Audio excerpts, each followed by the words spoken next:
This guy was a special forces soldier. In a chaotic world, his squad was so ruthless that they abandoned women in the scorching desert without food or water. If it were me, I wouldn't survive even a single day without food. The protagonist must have thought the same because that very day, he was reincarnated and dumped into an alley. Yeah, I don't even want to imagine what happened to him in that alley. Just then, he was startled. Acid rain was pouring down. He was completely clueless, like a blind man in a firefight. Then memories of his true identity started coming back. Jinquan had been betrayed by his own squad, and he ended up getting blown to pieces by nothing less than a missile. In this new world, the rain was acidic. Up ahead, it looked like someone lived there. Without even knocking, the idiot went ahead and opened the door, but there was a man standing with his back turned. The very next second, something insane happened. The guy exploded, literally out of nowhere. Even crazier, a girl inside a sewer started screaming, "Brother!" Jinquan watched everything as a piece of metal fell to the ground. He picked it up, completely confused. Then he noticed hooded figures with skull masks. They were exterminating rats. And now, anyone in the wrong place at the wrong time was next. Luckily, fate was literally on his side. As the skull-masked soldiers walked past the body,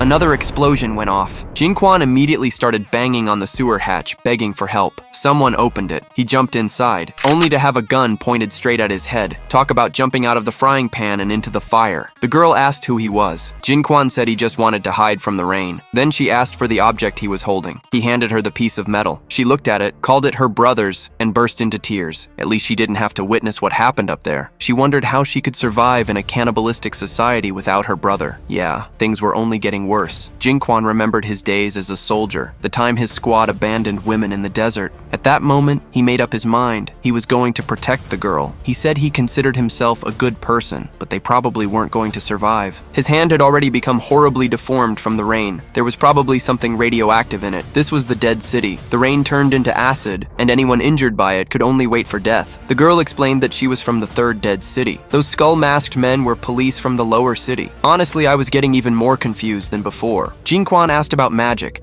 hoping this world had some overpowered cheats since he'd clearly crossed into another world. In this world, there are special exams. By obtaining an emblem, you can awaken a special class. The item he brought back was her brother's emblem. She cried, saying he was her only family. Right then, the sewer exploded. She tried to use her brother's emblem, but it rejected her. Now, they were completely screwed. The skull soldiers finally caught up to them, just as one of them swung his blade at the girl. She ran over and pressed the emblem against Jinquan's forehead. That's when his cheat ability awakened. Now he had sword powers and powerful skills, enough to beat the hell out of any random extra. Just keep watching. Looking up, the young man wonders how this world works since there's even a panel. Then, the girl says the emblem is a perfect match for him, now that he's become a professional. Suddenly, an imposing figure appears and questions how they dare use an emblem without permission. Immediately, the enemies advance, declaring that the two are asking for death. From the impact of the first attack, the girl falls to the ground, watching the scene unfold. As soon as he senses the danger, the young man leaps to protect her, blocking the blow with his sword. Surprised, the masked men question how that could be possible. In response, he lunges forward and launches a counterattack in a single spinning motion. With that, the warrior attacks again and orders them all to die. One of the enemies realizes the young man has already absorbed the emblem's power and immediately shouts for them to stop him. Turning his head, the young man replies that they're overestimating themselves. His weapon is then completely enveloped by a dark energy. In an instant, the attack strikes both enemies simultaneously. The girl watches everything, wondering how he can already be so powerful, having just absorbed the emblem. After the confrontation, the warrior lands on the ground in a ready stance. Looking at his own hand, the young man realizes the emblem's power is incredible, and that his body has been completely healed. Fallen on the ground, the enemies lament that they lost to a newly awakened rookie and can no longer report back. With his eyes glowing, the warrior then asks if they're still thinking of reporting back. In a swift move, he rushes forward and declares that they will all stay there. With that, his final attack pierces through the remaining adversaries all at once. Right after, the young man warns that they need to get out of there fast, as he killed enforcers and someone will surely find out. Looking at an opening in the ceiling, he questions how they'll be able to climb up since it's so high. The girl then reveals she's hidden there before and asks him to follow her. Immediately, she activates an explosive tied to a timer. The explosion blows a hole in the wall, raising a large cloud of dust. Near the rubble, the young man turns and asks if that really works. Pointing to the passage, the girl hurries him, saying there's a staircase on the other side. An hour later, the two arrive at a deserted street, and she finally says that this is her place. Standing at the door, he invites her in. Once inside, the young man comments that the place is a bit messy, but it's livable. The girl then asks him to sit down while she straightens things up a bit. Observing the place, the young man comments that it can't be easy to run this shop alone. Meanwhile, she opens a small case with some tools. With her gaze lowered, the girl replies that there used to be two of them, but now it's just her. The young man then apologizes for bringing up her brother, but she assures him it's okay. Just then, someone enters the shop and asks why they're only opening now. Immediately, they both turn towards the shadow appearing in the doorway. Surprised,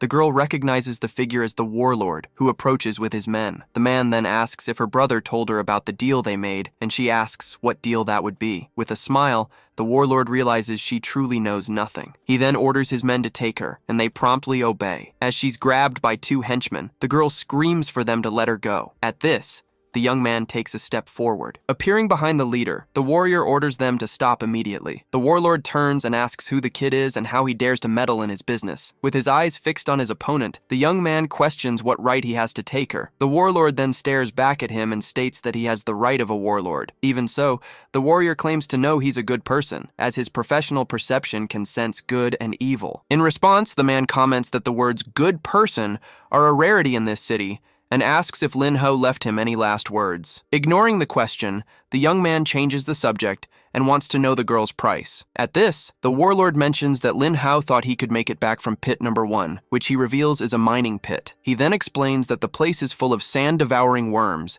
and that the young man must go in, get what he wants, and come back alive. If he succeeds, the warlord promises to return the girl to him. Before that, however, the man says he needs to see if the kid is qualified to make a deal with him. In an instant, the warlord lunges forward and throws a direct punch at the warrior. As she's held back, the girl screams for him not to fight. Despite this, he grabs a metal rod, and she warns him that Wang Meng is a second-order profession bearer. With it, the young man defends himself, blocking the warlord's punch with the rod. The man stares back at him, a surprised look on his face. Immediately after, the rod in the warrior's hand begins to glow with energy. Seeing this, the warlord asks if he's from the upper city, possessing a true soul talent. The girl then wonders how he actually managed to block the attack. With the rod in hand, the young man asks if he qualifies now. The warlord agrees to the deal, even though he thinks it's a mistake.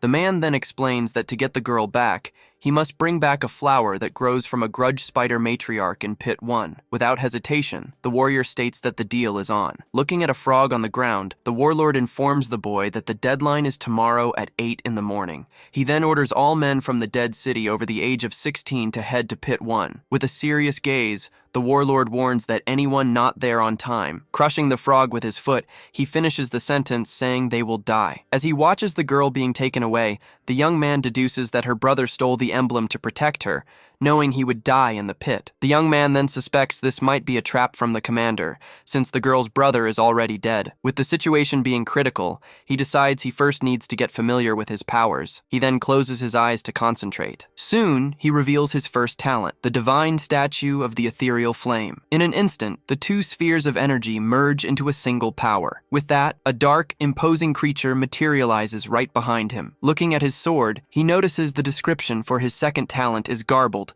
preventing him from seeing it clearly. Even so, he decides to test the power of this new ability. Wielding an energy scythe, he declares that his power should not be underestimated. The blow strikes a stone pillar head-on, which shatters on impact. He then observes the damage done by his new power. Looking at his own reflection, he realizes this appearance isn't his, as a special forces member from his past life wouldn't have such fair and delicate skin. He also notices his name is different on the status panel, which now displays the name Diwu Jin Quan. Putting his doubts aside, he affirms that the priority now is to go out and gather more information about this world. Thus, half an hour later, the scene shifts to the front of an establishment with a glowing sign. Inside the bar, several people are dancing at a lively party. Sitting at the counter, the young man asks if the drinks are free. The bartender confirms they are, since everyone is heading to Pit 1 tomorrow. He then asks for more information about the place, and the man explains that it's a mine. The bartender then reveals they are qualified to mine because they're from the lower district,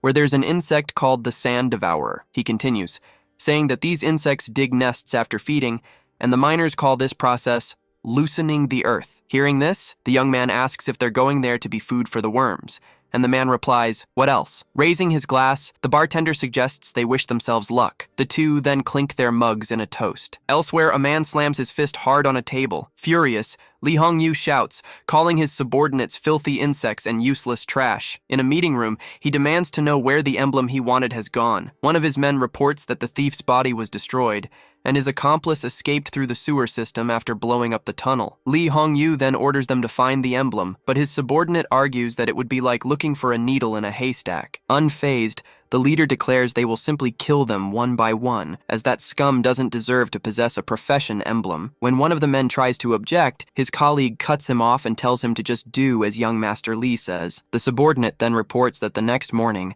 Dead Cities 1 through 5 must enter Pit 1, or they will be punished by the Eagle Legion. From this, Lee Hong-yu deduces the thief might be hiding in the group, and orders everyone to be scanned before they go to the pit. The next day, a train waits at a platform crowded with people. An officer hurries everyone along, shouting for them to get on the train car and not delay the mining operation. As he's pushed by the crowd, a man complains there's no point in rushing, since they're all going to their deaths anyway. As soon as he arrives, Lee Hong-yu asks if everyone is present, and the warlord confirms they are. With a focused gaze, the leader orders the search to begin, and for no one to be left behind. The man with the eye patch then reveals a device that can detect an emblem's energy and sound an alarm. Wasting no time, Lee Hong-yu tells them to stop dawdling and start the search immediately. Soon, two men approach the young man, and one of them orders the search to start on that side. The warrior then stares them down with a serious expression as they get closer. One of the men in hats shoves the young man, telling him to stop wasting time and get on the train. The warrior is then forced into the train car amidst a huge crowd. In the chaos, a hooded man asks them to take it easy, while another warns that the car is already full. Then, the hooded figure reveals an energy crystal with a smile on his face. Seeing this, one of the men nearby reacts with alarm. Looking back, the young man wonders why he's sensing such a malicious presence here. Next, the people around him start feeling sick, complaining they can't breathe. Quickly, one of the passengers' eyes roll back, and they collapse among the others. Meanwhile, a blond man remains standing amidst the people falling around him. Desperately, the passengers scream that there's no more room, and that two people have already been crushed to death. Suddenly, one of the guards points his weapon at the crowd. Immediately, the two men order no one to move. Hearing the order, hands up, the warrior complies and raises his arms. At that moment, Lee Hong-yu appears before everyone in the car. Facing the passengers, he announces that he lost something valuable in the lower city, and suggests that whoever took it should return it now. The young man quickly deduces the lost item must be the emblem, and that this can't be a coincidence. Seeing that no one has come forward, Lee Hong-yu declares that since no one confessed, he will find it himself. Then, the man with the eye patch launches the search device into the air. The small flying device begins by scanning the young man. As the scanner moves, the leader warns that if he's the one who finds the object, that person is dead. After the scan, the device reports that no spiritual energy was detected. With that, the warrior looks at his own hand, which is emitting a few particles of energy. The device then continues its scan, flying over the rest of the crowd. Soon, the beam of light passes over another passenger in the car. As it moves forward, the device's light passes over a man and the hooded figure next to him. Suddenly, the scanner beeps and reports that it has detected spiritual energy coming from the figure. With a victorious smile, Lee Hong-yu exclaims that it was him all along. Surprised, the cloaked man wonders what the hell is going on. Without warning, the search device fires an energy projectile. The attack hits the hooded man squarely in the back. Facing the man, Lee Hong-yu warns him that if he tries to run without handing over the object, grabbing him by his clothes, he yells that the suspect isn't going anywhere. Immediately, the man begs not to be killed and offers a purple crystal, saying it's all he has. Analyzing the item, Lee Hong-yu asks if it's a cursed crystal. His eyes then begin to glow with a red light. With a shout, he throws the crystal to the ground and asks who would want that piece of trash. Then, the leader orders the search device to scan the crowd again. The device reports that no new spiritual energy anomalies have been detected in the area. Hearing the result, Lee Hong-yu turns his face away in silence. With no more suspects, he orders the search to continue in the next car. 5 hours later, the train crosses a rocky, reddish landscape. Looking out the window, the young man asks where they are after traveling for so long. A man nearby explains that the red light ahead means they are entering pit number 1, and that the guards have already abandoned the train. Then, the same man approaches the window and begins to pray. Clutching the bars, He warns that the train is heading straight for the heart of the pit, where there will be even more monsters. Suddenly, the man is thrown from the moving train as the young man watches. Watching the others jump, the warrior concludes that this must be the final destination. He then decides he can't just stand there any longer. With that, the young man leaps from the car with a powerful push. He immediately lands on the ground, rolling to absorb the impact. Right after, the warrior gets up and faces the immense crystal cave. The young man then laments that the place is unknown and he has no information, wishing he had a guide. Suddenly, a noise from behind the crystals catches his attention. Without hesitation, he prepares for the coming fight. With a clenched fist, he braces for what's next. Then, the warrior charges forward and attacks with his sword in a single blow. Right after the attack, he lands near a creature fallen on the ground. With a smile, he tells whoever is hiding to come out so they can talk. Immediately, a man leaps from the shadows, shouting for him to shut up and die. Blocking the attack, the young man comments that he sees he wants to do things the hard way. The opponent reacts, surprised by the strength of the block. In an instant, the warrior overpowers him and throws him to the ground with a strike from his weapon. The attack hits the man's face with full force. Pointing his sword at the fallen enemy, the young man orders him to go to hell. Desperate, the man begs not to be killed, saying he had no choice. At the last second, the warrior stops his blade inches from the man's neck. He then asks for the man's name, who reveals himself as Chung Xiao, and explains he tried to kill him because he was starving. The young man then asks how he became a profession holder, and Chung Xiao says the best bet is to find the rich kids from the upper district. He then adds that it's hard to survive unless you're lucky enough to find someone decent. The young man then asks if there's any way to survive in the pit, and Chung Xiao explains that the only way is to hide for 15 days, but that would lead to death by starvation. Next, the warrior questions how one levels up, and the other replies that it's by killing bugs, which start at level 11 here. With that, Chung Xiao laments that they're only here to serve as fertilizer. Suddenly, the young man notices a strange movement and becomes alert. Immediately, a giant bug appears and he yells for his new companion to watch out. A status window then identifies the creature as a level 9 red blood mosquito. As he takes his stance, the warrior comments that the place seems infested, since he's barely arrived and already found bugs. Desperate, Chung Xiao screams for them to run, because they'll be dead if they don't get out of there now. Looking back, he sees the monster approaching. In a swift move, the young man leaps and cuts the bug in half with his sword. Right after, he lands on the body of the defeated creature. With the sword on his shoulder, the warrior comments that the monster was high level, but his talents are no joke. Surprised, Chung Xiao asks if he really just defeated a red blood mosquito in a single blow. Kneeling, he immediately begs to be the young man's right-hand man, but the warrior replies that he doesn't need any dead weight. At the refusal, Chung Xiao complains that there was no need to be so cruel with his words. Suddenly, the surrounding rocks begin to tremble and shatter. The young man then turns and questions the origin of the energy portal that has appeared from the ground. From the portal, a creature with sharp fangs and red eyes slowly emerges. The creature reveals itself to be a level 15 crystal ore bug. Immediately, the young man shouts in alarm at the creature's size. In a quick leap, the warrior climbs onto the giant monster's back. Lying on the ground, Chung Xiao reaches out and begs for help. Meanwhile, the young man lands on the ground, moving away from the creature. The monster then turns to him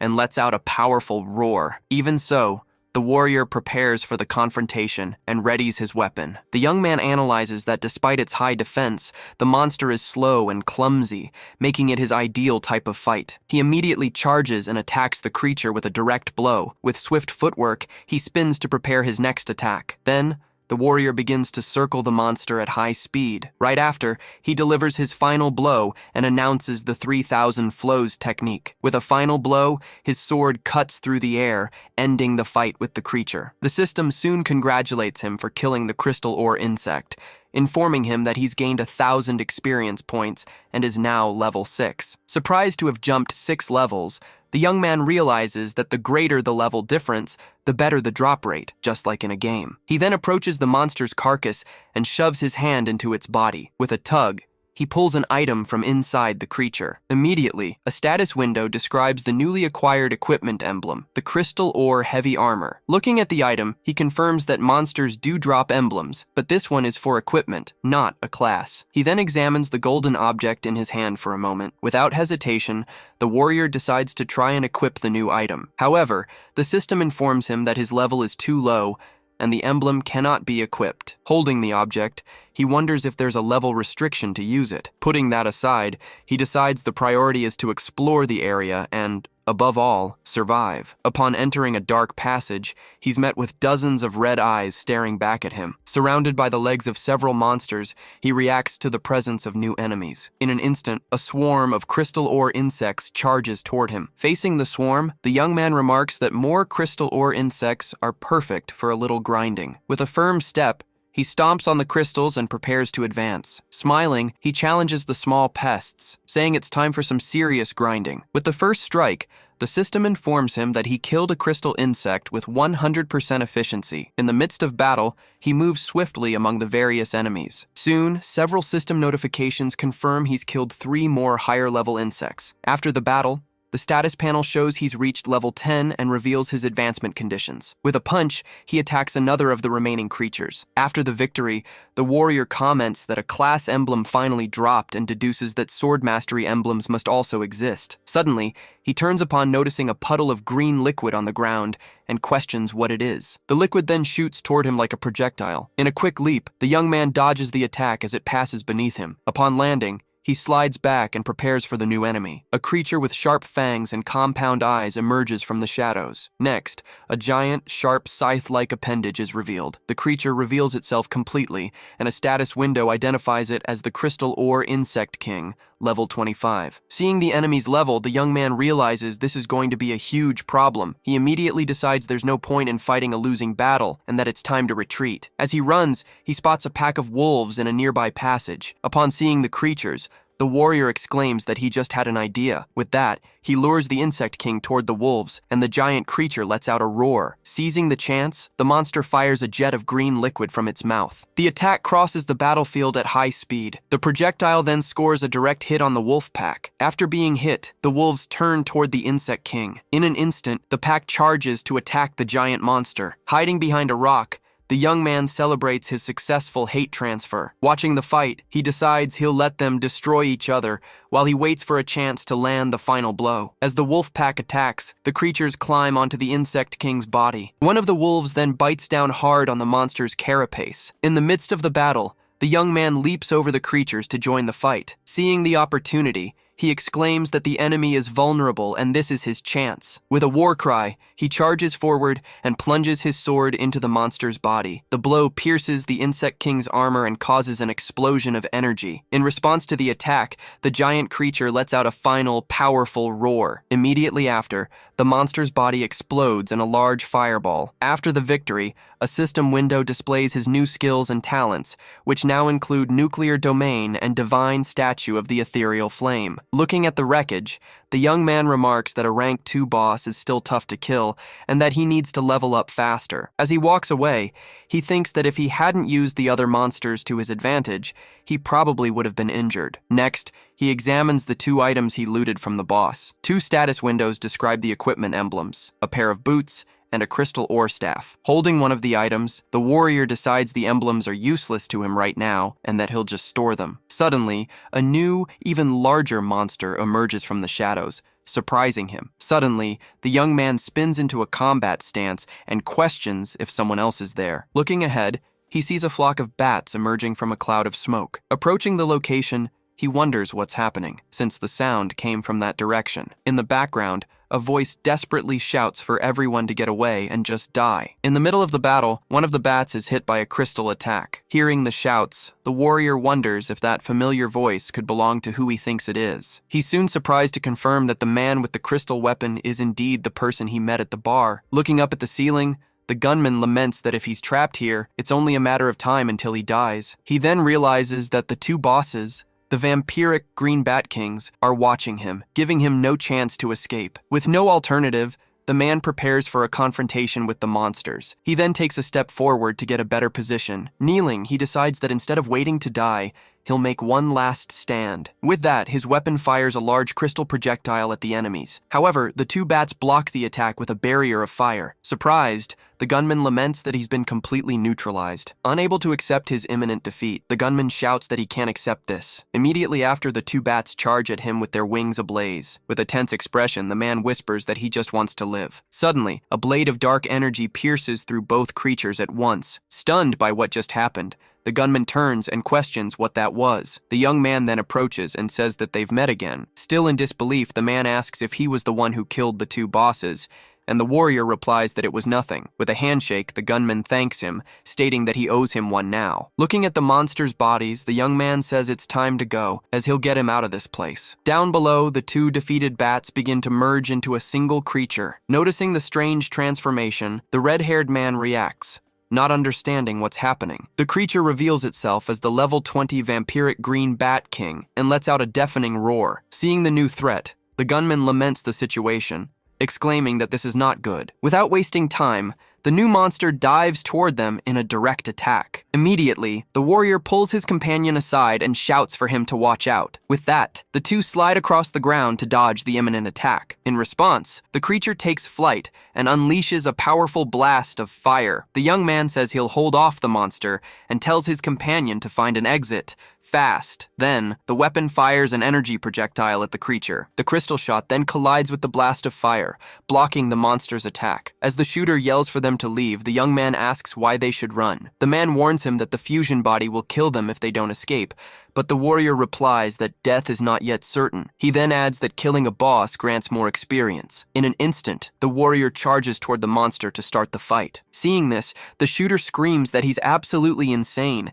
and has never seen anyone so eager to die. The young man then leaps onto the monster and strikes its back. In response, the creature fires a blast of energy from its mouth. Next, the monster unleashes an expanding wave of energy toward the warrior. Even as he's pushed back by the impact, he comments that, as expected, this boss is different from the last one. Without hesitation, the young man orders the activation of the divine statue of the ethereal flame. Immediately, the energy creature materializes on the battlefield, wielding its weapon. With that, the statue charges forward and hits the monster with a direct blow from its spear. Surprised by the scene, the shooter can only ask what that thing is. He then wonders how the blue flames can still exist, believing it to be impossible. Then he remembers that the Tianqi Empire's army massacred that family and questions how a descendant could still exist. After the battle, the young man notices that leveling up is slower, since the boss and hundreds of bats only earned him 4 levels. As the shooter thanks him for saving his life, the warrior asks if he is a class wielder or a normal person. With a sigh, the red-haired man reveals he used to be a class wielder, but became a normal person after being set up. He then explains that now he's just surviving with the help of his weapon. Surprised, the young man asks if it's really possible to turn a class wielder into a normal person, amazed that such a method exists. The shooter then remarks that he might be the only one alive to have achieved it, and the warrior immediately asks what he means by that. He then explains that in the abyss, there is a poison that corrupts a wielder's emblem, causing their power to vanish. Continuing his story, he reveals he was the only one in his family who didn't awaken a talent, but he inherited a powerful emblem for being the eldest son. With a smile, the young man remarks that the story sounds like a drama about the fight for the throne, where he would be the deposed crown prince. The shooter retorts that they are the same, but the warrior disagrees, saying he thought his family was extinct and didn't expect to find a survivor. Hearing that, the young man turns in surprise and asks if the other man knows him. The man then begins to tell the story of a pioneer from 1,000 years ago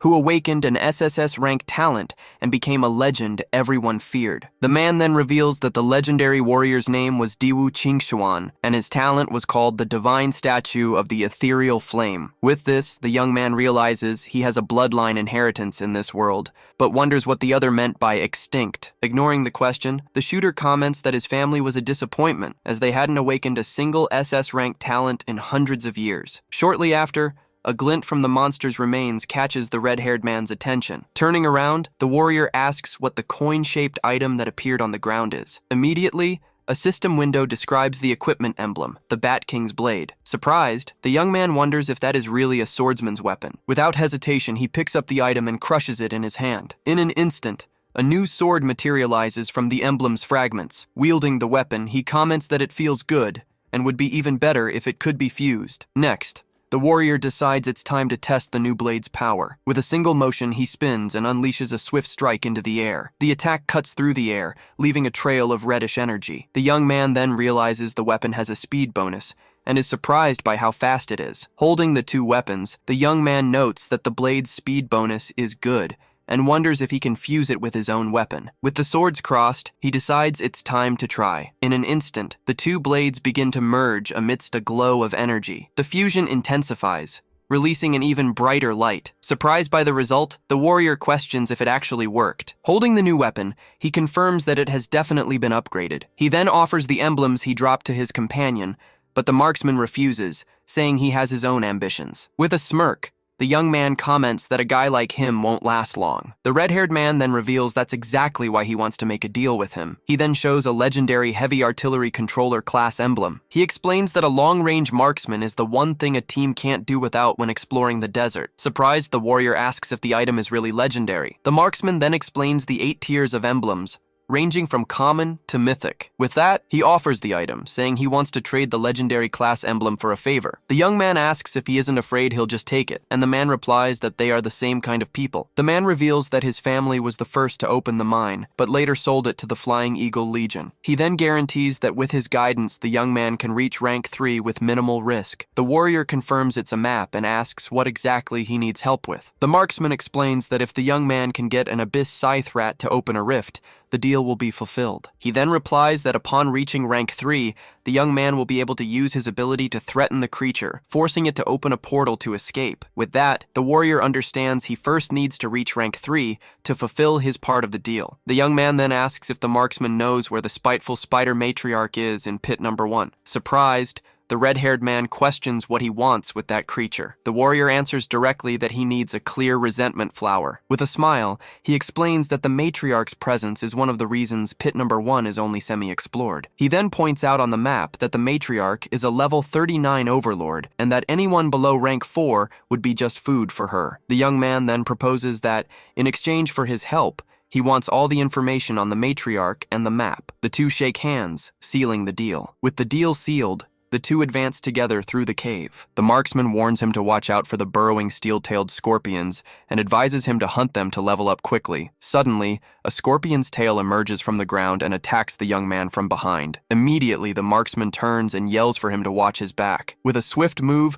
the warrior blocks the stinger with his bare hand. He then counterattacks with a quick spin of his sword. Soon, a giant scorpion fully emerges from the ground and lets out a roar. At this, the young man tells him to back off, as he might get caught in the crossfire. Without wasting time, the warrior plants his feet firmly on the ground and prepares to charge. Wielding his sword, he lunges toward the monster. With a single strike, he cuts the giant creature in half. Watching the scene, the marksman explains that those scorpions drop hides that can be used for healing. With a hand on his head, he warns that he's injured and needs that item. At the same moment, several other scorpions emerge from the ground and surround him. Seeing the new enemies, the red-haired man exclaims that this is bad. One of the creatures then roars as it prepares to attack him. Seeing the danger, the young man rushes forward at high speed to intervene. In an instant, a single, swift sword strike cuts through the air. With a spinning attack, the young man shouts for the creatures to stay away from his friend. Immediately, he lands in a combat stance after defeating several of the monsters. In response, the remaining scorpions merge to form an even larger creature. As he prepares an attack,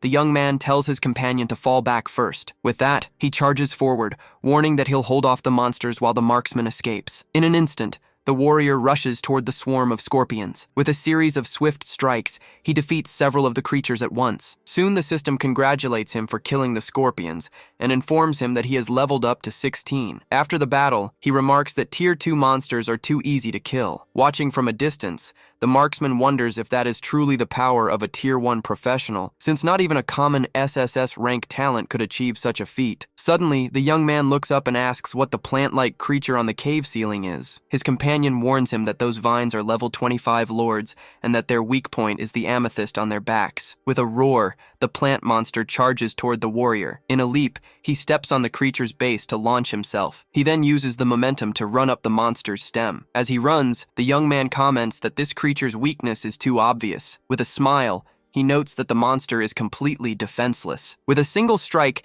he slices off the plant's head, defeating it instantly. With one last roar, the plant creature is defeated by the warrior. With that, the system congratulates him for killing the flower-mouth insect king and informs him that he has leveled up to 18. Watching the battle, the marksman comments that the young man's sword technique is very strange, as each cut is smooth and clean. After the victory, the body of a spiky monster falls to the ground. With the high drop rate, the warrior comments that 2 more emblems have appeared. A system window then describes the first item, a purple equipment ring with healing abilities. Another window displays the description of a priest-class spell, Divine Radiance. The marksman then asks Jin Quan if he has a debuff ability, and the young man questions what that means. With that, he explains that a debuff suppresses the healing and recovery of living beings. He then notes that the monster's wounds seem to melt like cheese when the young man's blade cuts them. The warrior then reveals that his attacks are peculiar due to the bonus from his distorted talent. Curious, the red-haired man asks if he has ever tried to unequip an emblem,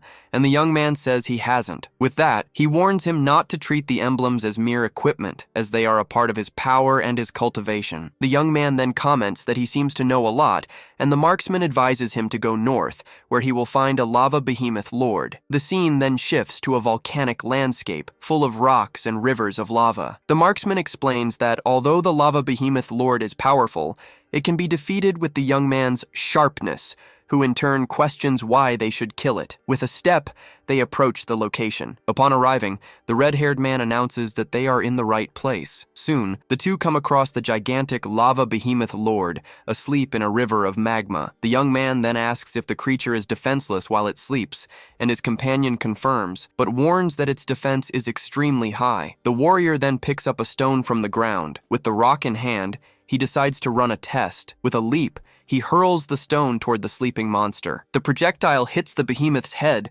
but shatters without causing any damage. Observing the scene, the young man comments that, as expected, the creature's defense is incredible. Unfazed, he raises his sword and shouts for the monster to taste his blade. In an instant, his weapon slices through the creature's rocky skin. With the impact, the behemoth lord awakens and its body begins to split in half. The warrior then positions himself inside the fissure he opened in the monster's body. The giant creature then explodes in a shower of rock and fire. The system then announces that he has killed the lava behemoth lord, and that his tier advancement was successful. With the impact of the explosion, the marksman falls to his knees. In disbelief, he exclaims that the young man actually did it, defeating a level 39 lord in a single blow. Then, several shining items emerge from the defeated monster's remains. With a smile, the warrior celebrates that an epic Tier 3 equipment emblem really is something good. A system window displays the first emblem, an epic weapon called the Molten Lava Verdict. Next, the description of a Molten Lava breastplate is displayed. Another window shows the stats of a Molten Lava warhelm. Finally, the description of the Molten Lava pauldrons appears on the screen. Looking at his panel,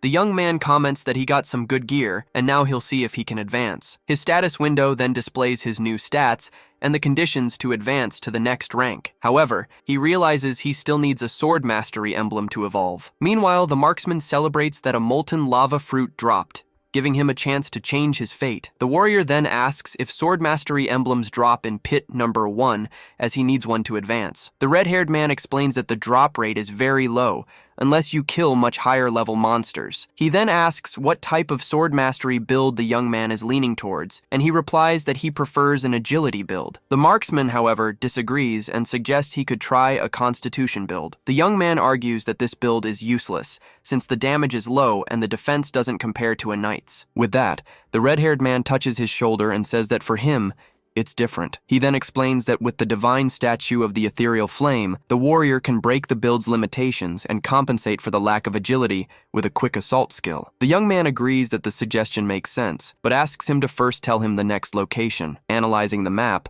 the marksman suggests they can explore the Drywater Mines, Ghostwood Valley, and the train terminal. He then explains that if they can farm all 3 locations, it will be enough to reach rank 3, since rank 4 requires a class break. The scene then shifts to the Low City, showing an overview of the rooftops. In a room, a man yells that if he doesn't find the emblem, everyone in Redstone City will go down with him. One of his subordinates tries to argue that it's nearly impossible, but he cuts him off, saying he'll sweep the city inch by inch. Another man then informs him that a group of young masters from the high city wants to enter the mine early. Surprised, the leader questions the news and declares that no one can enter without his command. Annoyed, he realizes his status will be useless if the thief makes contact with them, and his subordinates suggest he negotiate with the group himself. With his eyes glowing red, the leader fills with rage. Then, he turns and walks away in silence. Answering a call, he greets his uncle, who immediately asks where the item is. The young master lies, saying the item is with him, but that he'll be back the day after tomorrow. The uncle threatens him not to come back if he doesn't find it. With the call ended, he stares at his phone with an angry expression. Decided,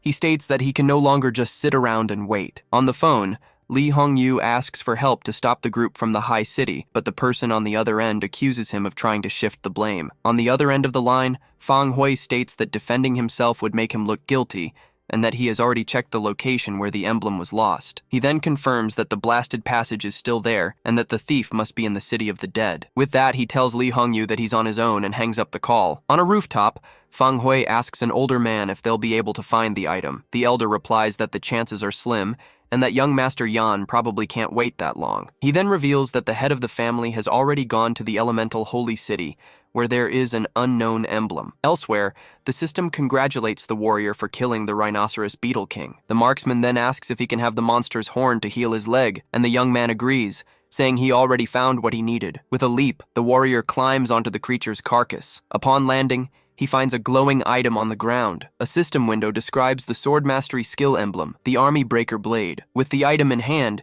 he comments that his demonic sword mastery allows him to learn skills one rank above his own. Without hesitation, the young man absorbs the emblem and commands the skill to be learned. Immediately, the system congratulates him for successfully learning the army breaker blade. With his eyes glowing with an intense purple light, he prepares to attack. Next, the warrior unleashes a powerful strike with his sword, releasing a wave of dark energy. The attack hits the monster's horn head-on, which begins to shatter. The marksman then comments that he's getting stronger very quickly, and the young man replies that he just needs one more rank 2 monster to advance. Looking at a lake, the red-haired man warns that there's a monster there called the bone-eating fish, which is hard to kill because it's in the water. In an instant, a fishing rod materializes in his hand. With the bait ready, he says they can use the Rhino King's meat to fish for the monster. Soon, the rod's bobber is cast and lands in the water with a loud splash. Immediately, the line is pulled taut, churning the surface. Seeing the movement, the young man shouts that they've got a bite. Then, a level 23 bone-eating fish leaps out of the water towards them. With a swift move, Diwu Jinquan lunges forward and lands a precise blow on the creatures. Shortly after, an intense energy envelops his body, signaling an imminent transformation. Before him, a system message congratulates him on reaching level 2. With a smile, Diwu Jinquan notes that the level up was surprisingly smooth. He then observes that his new skill has also been significantly enhanced. Meanwhile, pieces of meat roast slowly over a crackling fire. As he approaches the marksman, Diwu Jinquan invites him to take a break and have something to eat. The marksman compliments the food, and jokes that if he led a tour group, he'd do good business. With that, Diwu Jinquan asks if the world they are in is very large. The shooter confirms and explains that in their domain, 3 superpowers have emerged: the Flying Eagle Empire, the Apocalypse Empire, and the Elemental Sacred City. Diwu Jinquan reflects that, put that way, survival there seems very difficult. With conviction, the shooter asserts that, in this world, only by being strong can one be free. He then reveals he isn't optimistic that the 3 great powers can withstand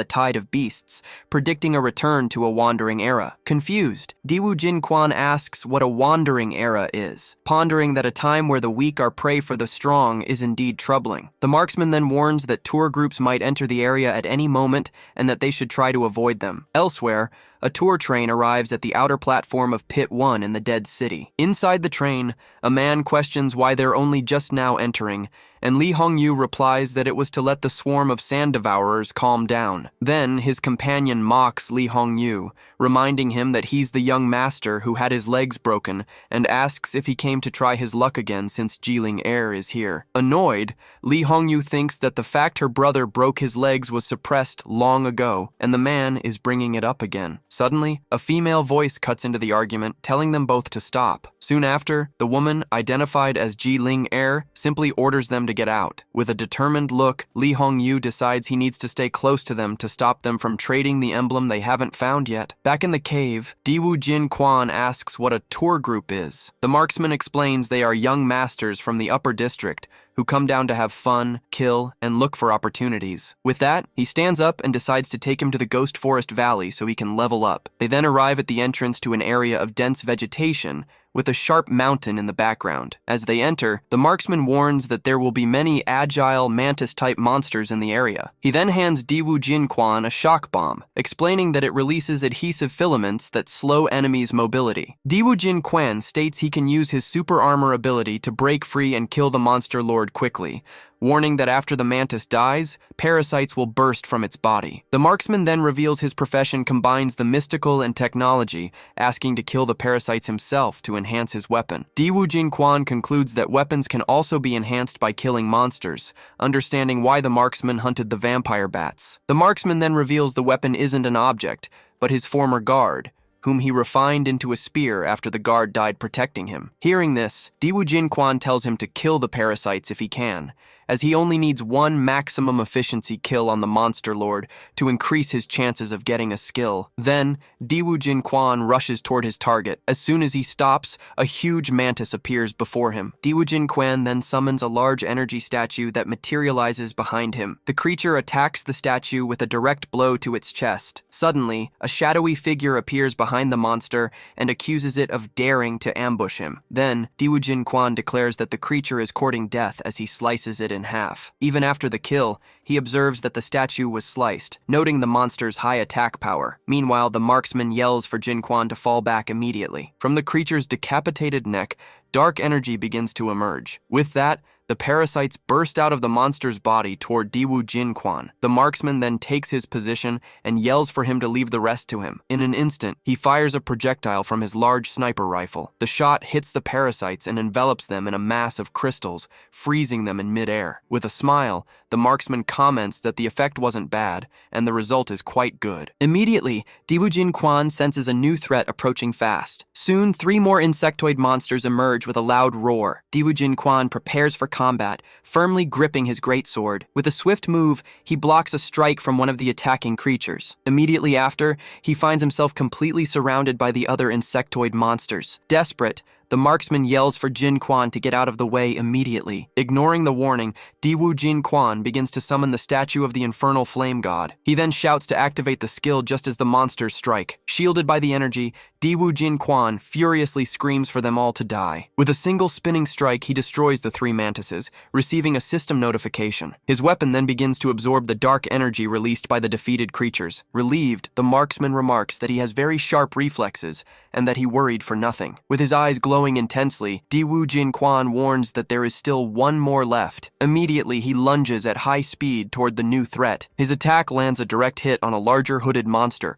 which roars from the impact. After the strike, he sees a new horde of creatures emerging from the dust. Without hesitation, he prepares to strike again with his greatsword. With all his might, Diwu Jinquan yells the name of his attack, Troll's devastating blow, and unleashes it. As the blow is launched, a wave of energy surges forward, cutting through the horde of monsters. Noticing the opening, he declares that this is a good chance to attack again. With that, the remaining monsters are struck and immobilized by his continuous attacks. The system congratulates him for reaching level 22, and he realizes his talent grants infinite cutting damage that enemies can't even block. Suddenly, a swift and unexpected attack zips past him. A moment later, Diwu Jinquan is hit squarely and thrown aside by the force of the impact. Before him, an immense mantis appears, roaring, revealing itself to be a much larger creature. He then remarks that there was a hidden boss, and that he was almost killed by the surprise attack. From a distance, the marksman shouts for Jinquan to use the thunder bomb quickly. Without hesitating, he takes out the shock bomb he had received earlier. He then confirms he understood and hurls the device with precision. The bomb flies through the air and hits the giant monster's chest. Upon impact, the artifact explodes in a flash of light. Instantly, blood filaments released by the explosion completely envelop and immobilize the creature. The marksman yells for him to act now that the boss is immobilized. Wasting no time, Diwu Jinquan leaps onto the creature, his sword raised for the final blow. With a devastating strike, he finishes off the Mantis King, and the system notifies him of the successful kill of a monster 10 levels higher. As the system congratulates him on reaching level 23, Diwu Jinquan comments that his demonic body was very effective at blocking so much damage. Immediately after, 2 skill emblems float above the defeated monster's body. The first emblem is revealed to be a 3-stage flying wing swordsman skill. Then, the second emblem shows a similar, yet more powerful, demonic wing skill. Holding the items, Diwu Jinquan states that he has now gathered the necessary swordsman swordsman skills to advance to level 3. The marksman then remarks that all of this was thanks to killing the mantis monster. With a smile, he reveals that his weapon has also advanced to level 1, and Diwu Jin Quan congratulates him. The marksman says he should be congratulated for getting the necessary skills. He asks how many levels are left, and Diwu Jin Quan replies, just 1. With that, Diwu Jin Quan concludes that the best course of action is to find high-level but slow monsters to hunt quickly. The marksman then calls out to him, saying he'll take him to a new place. Elsewhere, a large animal slowly chews on some crystals. Upon arriving, the marksman introduces the herd of spinel-horned oxen. He explains they are docile monsters that only stampede if provoked. The marksman concludes by stating that no legion below level 3 could withstand the impact of the herd's group buff ability. Diwu Jin Quan then asks if there's a good way to deal with them. The marksman replies that the best way is to use the terrain and fortifications. He then explains that the pioneers used mages to dig trenches, but Diwu Jin Quan counters that they can only make holes in the rock wall. The marksman warns him that the oxen have an earth prison ability that can seal the rock, advising him to get out immediately after taking cover. Sword in hand, Diwu Jin Quan says he understands and tells the marksman to stand aside and just watch. With that, he charges forward and unleashes a powerful spinning strike to provoke the herd. Atop a hill, the sharpshooter readies himself and yells to Jin Quan that they're starting. Immediately, he aims his large sniper rifle toward the sky. Then, a projectile is fired from the weapon. The shot explodes in midair, creating a large flash of energy above the herd. In response, one of the oxen roars furiously at the sky. With that, the entire herd begins to charge in a violent stampede. The sharpshooter then warns that they're coming and yells to get ready. Hidden in a crevice, Diwu Jin Quan states that he's ready and won't be harmed even if the passage closes. Soon, the oxen activate their ability, and an intense energy emanates from their bodies. The ability causes the entire rock wall to shatter and violently slam shut. Safe, Diwu Jin Quan comments that it was a good thing he heard the warning, or he would have been crushed. From his position, the sharpshooter shouts that the oxen need to recharge their abilities, and that this is their only chance to kill them. The monsters charge forward, now vulnerable after using their special attack. As he emerges, Diwu Jin Quan shouts the name of his attack, Troll's Devastating Blow. The powerful wave of energy surges forward and strikes the first oxen of the herd head-on. Next, Diwu Jin Quan moves forward and prepares his next skill, Blade of Ruin. He then unleashes a horizontal strike that releases a cutting wave of energy across the ground. The attack hits the herd squarely, decimating several oxen at once. Impressed, the sharpshooter remarks that with 2 such strong skills and swift movements, not even in his prime could he be a match. He then reflects that even with his family's talent and his class, he still couldn't win that fight. With that, the sharpshooter concludes, shocked, that Diwu Jin Quan is a true monster. After the massacre, the system congratulates him on reaching level 29. The sharpshooter approaches, surprised that he killed them all by himself, and Diwu Jin Quan asks if the herd doesn't have a lord. With a sigh, the sharpshooter says no, explaining that if it did, it would be another powerful matriarch. Diwu Jin Quan then notes that the bodies contain spinel bezoars, an excellent detoxification material. Soon, the sharpshooter begins to extract the material from one of the corpses. He holds the freshly extracted bezoar and states that it's worth a lot. The sharpshooter explains they can sell the bezoars to the Tianhe Consortium, whose main business is potions, which would guarantee them a decent living. With that, he hurries them, warning that the smell of blood will soon attract a large number of monsters. Diwu Jin Quan says it's perfect that the monsters are coming, as he's only 1 level away from his class advancement. The sharpshooter suggests they follow a specific path, as they'll likely get the necessary experience by killing whatever they find. Diwu Jin Quan agrees, but states they can't waste the emblems that dropped. Inside a cave with tracks, he asks where they are going. The sharpshooter explains they're heading to the central area, where the monsters are denser and there's a scrap nest. He then details that the silver thread silkworm lives in the nest, weaving a giant cocoon to trap and store its prey, making them easy to kill. Meanwhile, a train moves along the tracks in the cave. At high speed, the vehicle speeds through the rocky tunnel. Inside the train, a man named Liu Shi thanks young Master Zhu for leading them and proposes a toast. With his glass in hand, Zhu Jianxiong declares that their main mission is land reclamation and that everything else is negotiable. He then sits aside while the other passengers continue their conversation. Looking out the window, Li Hongyu complains of boredom and wonders when the train will finally stop. Suddenly, the train stops on the tracks, and Diwu Jinquan and the sharpshooter watch it closely. The sharpshooter then questions why a train is arriving now, since the tour group was only supposed to show up in 15 days. As he observes the train, he spots one of the passengers looking out the window. The man inside the car, in turn, reacts with surprise upon seeing them outside. Upon recognizing the figure on the train, the sharpshooter is visibly shocked. Inside the car, the man named Zhao Liubai wonders if the person he sees is who he thinks it is, and if they weren't supposed to be dead. Zhu Jianxiong then asks Zhao Liubai what he's doing and why he's so agitated. Without answering, Zhao Liubai forces the train window open. In a swift move, he leaps out of the train onto the platform. As he lands, Zhao Liubai crouches to absorb the impact. Looking around, he wonders where the person is. He tells himself he definitely saw two people, and one of them looked a lot like him. One of his men approaches and asks young Master Zhao what's wrong. Zhao Liubai insists he wasn't mistaken. He wonders why, if the person isn't dead, they haven't returned to the upper district. As they move away, Diwu Jinquan asks if the man on the train knew him. The sharpshooter suggests they could sell the bezors to him. The sharpshooter then reveals the man is the young master of the Tianhe conglomerate. He's a dark priest pretending to be ordinary, and there are only 2 known mythic professions in the upper district. He explains that the young master's family actually possesses a 3rd secret mythic profession that he managed to sync with. Suddenly, white threads burst from the ground and begin to wrap around their feet. Diwu Jinquan feels the threads binding his body and asks what they are. Immediately, the threads are yanked forcefully upward. Both are dragged and suspended in the air, completely immobilized by the silk threads. Hanging upside down, Diwu Jinquan complains to the sharpshooter, saying he was so busy talking he didn't notice the ambush. The sharpshooter explains this is the signature move of the silver thread silkworm, whose silk is incredibly tough. He then points to the cocoons on the ceiling, saying they are the monster's food supply. He adds that if Diwu Jinquan takes care of them, he should reach level 30. With determination, Diwu Jinquan shouts that he's ready for the task as intense energy erupts from his body. He decides he needs to kill all the monsters in the cocoons before the silkworm returns. With a powerful burst, Diwu Jinquan breaks free from the threads and lands hard on the cavern floor. Immediately after, he unleashes a series of rapid strikes, destroying the cocoons and eliminating the creatures trapped inside. After the slaughter, he realizes he's still a little short of leveling up. With an agile move, he cuts the threads holding the sharpshooter, freeing him from the trap. As he recovers, the sharpshooter declares that it looks like he'll have to go after the silver thread silkworm. Diwu Jinquan then asks where the creature is located. The sharpshooter explains that the thin threads are tripwires to deter intruders. If they're touched, the monster will return very quickly. With a determined look, Diwu Jinquan turns toward the alarm threads.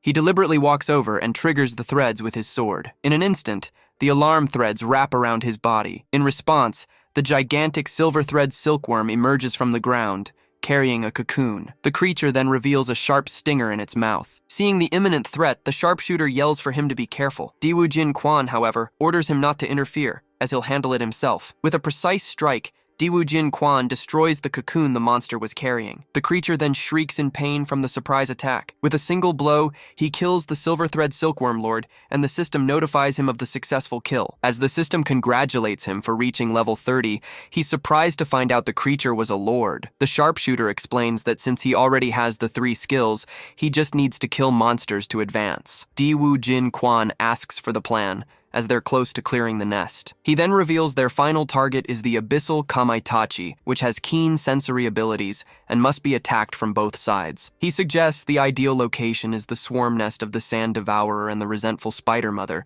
since both have huge entourages. The sharpshooter then tosses an emblem to Diwu Jinquan. He states that if all goes well, they'll part ways, as he doesn't know if he'll survive in the abyss. Surprised, Diwu Jinquan asks if that's a legendary profession emblem and reminds him that he had already promised it to him. The sharpshooter questions why he's handing over the commission before the mission is over. Diwu Jinquan replies that if entering the abyss doesn't go smoothly, he won't need the emblem anyway. With that, the sharpshooter decides they'll wipe out another nest before sending him into the abyss. Meanwhile, Zhao Liubai and his men walk through the rocky cavern. Zhao Liubai then asks why there are no monsters along the path. His companion guesses the mine slaves have already fed them. Shortly after, the man warns that there's a giant worm ahead and that everyone should be careful. Suddenly, they come across the body of a huge creature blocking the passage. As they get closer, they see the giant worm, already dead on the ground. Shocked, Zhao Liubai exclaims that the giant worm has already been killed, and it looks like it was an instant kill. As he gets closer,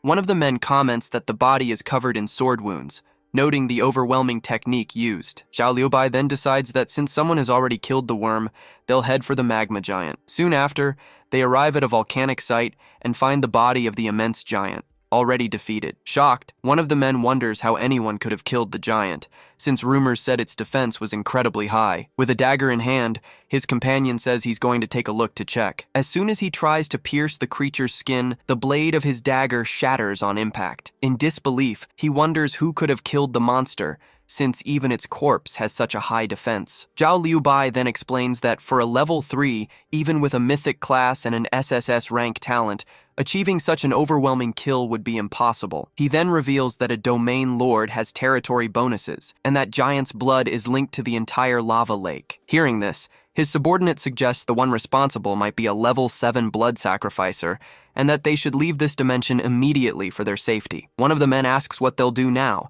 and the other suggests that since the target is lost, it's best to leave as soon as possible. Zhao Liubai, however, declares that they can't return empty-handed, and that there are still many places to explore. Meanwhile, in a desert, countless giant worms emerge from the sand. Without hesitation, Diwu Jinquan charges forward and unleashes a powerful strike against the creatures. With a series of swift attacks, he decimates the crimson tumor worms, and the system notifies him of the kill. Through his rifle's scope, the sniper watches Diwu Jinquan advance on one of the giant worms. Suddenly, he shouts a warning, telling Jin Quan to watch out for the Crimson Tumor King right behind him. With that, the sniper fires an energy projectile to provide cover. The shot hits the monster dead on, causing the giant creature to roar in pain and fury. Diwu Jin Quan turns and declares that the worm is asking to die as he charges in to attack. With a swift movement, his blade delivers a deep gash to the creature's body. Right after, he finishes off the Crimson Tumor King, and the system notifies him of the kill. After the battle, Diwu Jin Quan laments that the small level difference results in a terrible drop rate, making it difficult to grow stronger. The sniper then informs him that the worm's tunnel leads straight to the sand devourer's nest, and that he'll go on ahead so Jin Quan can get used to his new strength. In response, Diwu Jin Quan says it's all right, as he has already reached level 30. With a fiery aura surrounding him, he declares that he can finally equip the magma set. Then, the pieces of the new armor set begin to materialize on his body. In disbelief, the sniper stammers as he tries to understand what's happening. With the armor complete, and 2 spirit animal constellations appearing behind him, he exclaims in surprise, 200 stars! Diwu Jin Quan then clenches his fist and comments that with just 1 weapon equipped, he already feels several times stronger. The sniper says that with such high growth, he just needs to display his 100-star pattern for anyone with common sense to flee immediately. He then explains that the tiger pattern represents strength, and the elephant pattern represents constitution, and the star levels of the equipment add up. With that, Diwu Jin Quan invites him to explore the sand devourer's nest together. He then crouches down and prepares to enter the narrow cave passage. An hour later, the two finally emerge from the cave into a dense forest. Upon exiting, Diwu Jin Quan complains that he was suffocating, but the sniper is relieved they found the way out. Suddenly, Diwu Jin Quan looks ahead with a surprised expression. Before them, a clearing reveals itself, covered with thousands of skeletons scattered on the ground. The sniper comments that the smell of blood is intense, and that this must be the hunting ground of the abyss scythe rat. Faced with the new scene, Diwu Jin Quan asks what the plan is. Holding a fruit and a small device, the sniper announces that he's going to set the bait. He then places the small drone with mechanical legs on the ground. The device then grabs the fruit with its claws, setting the trap. The sniper explains that with so many dead humans nearby, the creature will definitely come looking for a feast. Soon, the two position themselves behind the drone, and he declares that now all they have to do is wait. Nearby, an abandoned bus lies next to a dark, floating portal. The small drone then moves forward with the fruit in its claws, heading to the center of the clearing. The device then stops at the planned spot, while the two wait, hidden behind a rock. Diwu Jin Quan asks if this method will really attract the scythe rat. The marksman explains that the creature is nearly impossible to detect. He adds that the fire element contained in the fruit can force the creature to reveal itself. Hearing this, Diwoo Jin Kwan says he understands the plan. The drone remains completely still, waiting with the bait. Suddenly, a piece of the fruit is bitten off by something invisible. Diwoo Jin Kwan warns that something is eating the bait, but the marksman stops him, telling him to wait a little longer. In an instant, the fruit starts to float in the air, moving away from the drone. As it floats, pieces of the fruit continue to mysteriously disappear. He then comments that he can't see the creature, but the bait is running out. With a smile, the marksman assures him the fun is about to begin. Immediately, a creature with bright red eyes appears in a burst of flames. The small animal, now on fire, squeals in pain from the fruit's effect. As soon as the creature reveals itself, the marksman shouts that this is their chance and tells him to attack. Immediately, Diwoo Jin Kwan takes a firm step to launch himself forward. He then leaps at the monster and invokes his skill, the Troll's earth-shattering strike. With a shout, he unleashes a powerful vertical strike that cuts through the air. The impact of the attack sets the ground ablaze with intense flames. In response, a giant worm emerges from the earth, roaring in pain from the fire. From his hiding spot, the marksman wonders if the attack was a success. Amid the flames, the giant creature seems to retreat back underground. Surprised, Diwoo Jin Kwan wonders if the monster actually fled. The marksman warns him to be careful, as the creature is cunning. Diwoo Jin Kwan asks if there's a way to find it. With a smile, the marksman holds up a grenade and suggests they try a new approach. Right after, the two run as the device is thrown toward the battlefield. The grenade explodes in a flash of fire right where the monster had disappeared. As they run from the blast, the marksman yells for them to hide first. With that, the giant worm emerges from the smoke again, now revealing its claws. The worm's giant claw clenches tightly in response to the pain. Amid the flames, the creatures roar in agony from the intense burns. The larger worm then strikes the ground, trying to put out the fire with jets of sand. Then, it directs the jets toward the smaller worms that were also on fire. The marksman then explains that the sand-devouring worms, by trying to put out the fire, will help them find the scythe rat. Next, the giant worm's claw strikes directly at the small flaming rat. The other creatures dive into the earth to try and extinguish the flames on their bodies. With that, the scythe rat is hit by multiple jets of sand shot by the worms. Seizing the chance, Diwoo Jin Kwan charges forward, yelling that he's finally found his target. With a swing of his sword, he unleashes a wave of energy and commands the monster to die. Hit head-on, the creature roars in pain as the energy engulfs it. Behind the monster, a large purple energy portal begins to materialize. With the final blow, he kills the abyss scythe rat, and the system notifies him of the successful kill. Without hesitation, Diwoo Jin Kwan runs toward the portal that has started to form. He then realizes he overdid it, as the abyss gate could close at any moment now that the rat is dead. Suddenly, a dark crow with red eyes lands on the ground. The creature then spreads its wings, revealing a dark energy aura. The crow then flies up and perches on the abyss portal,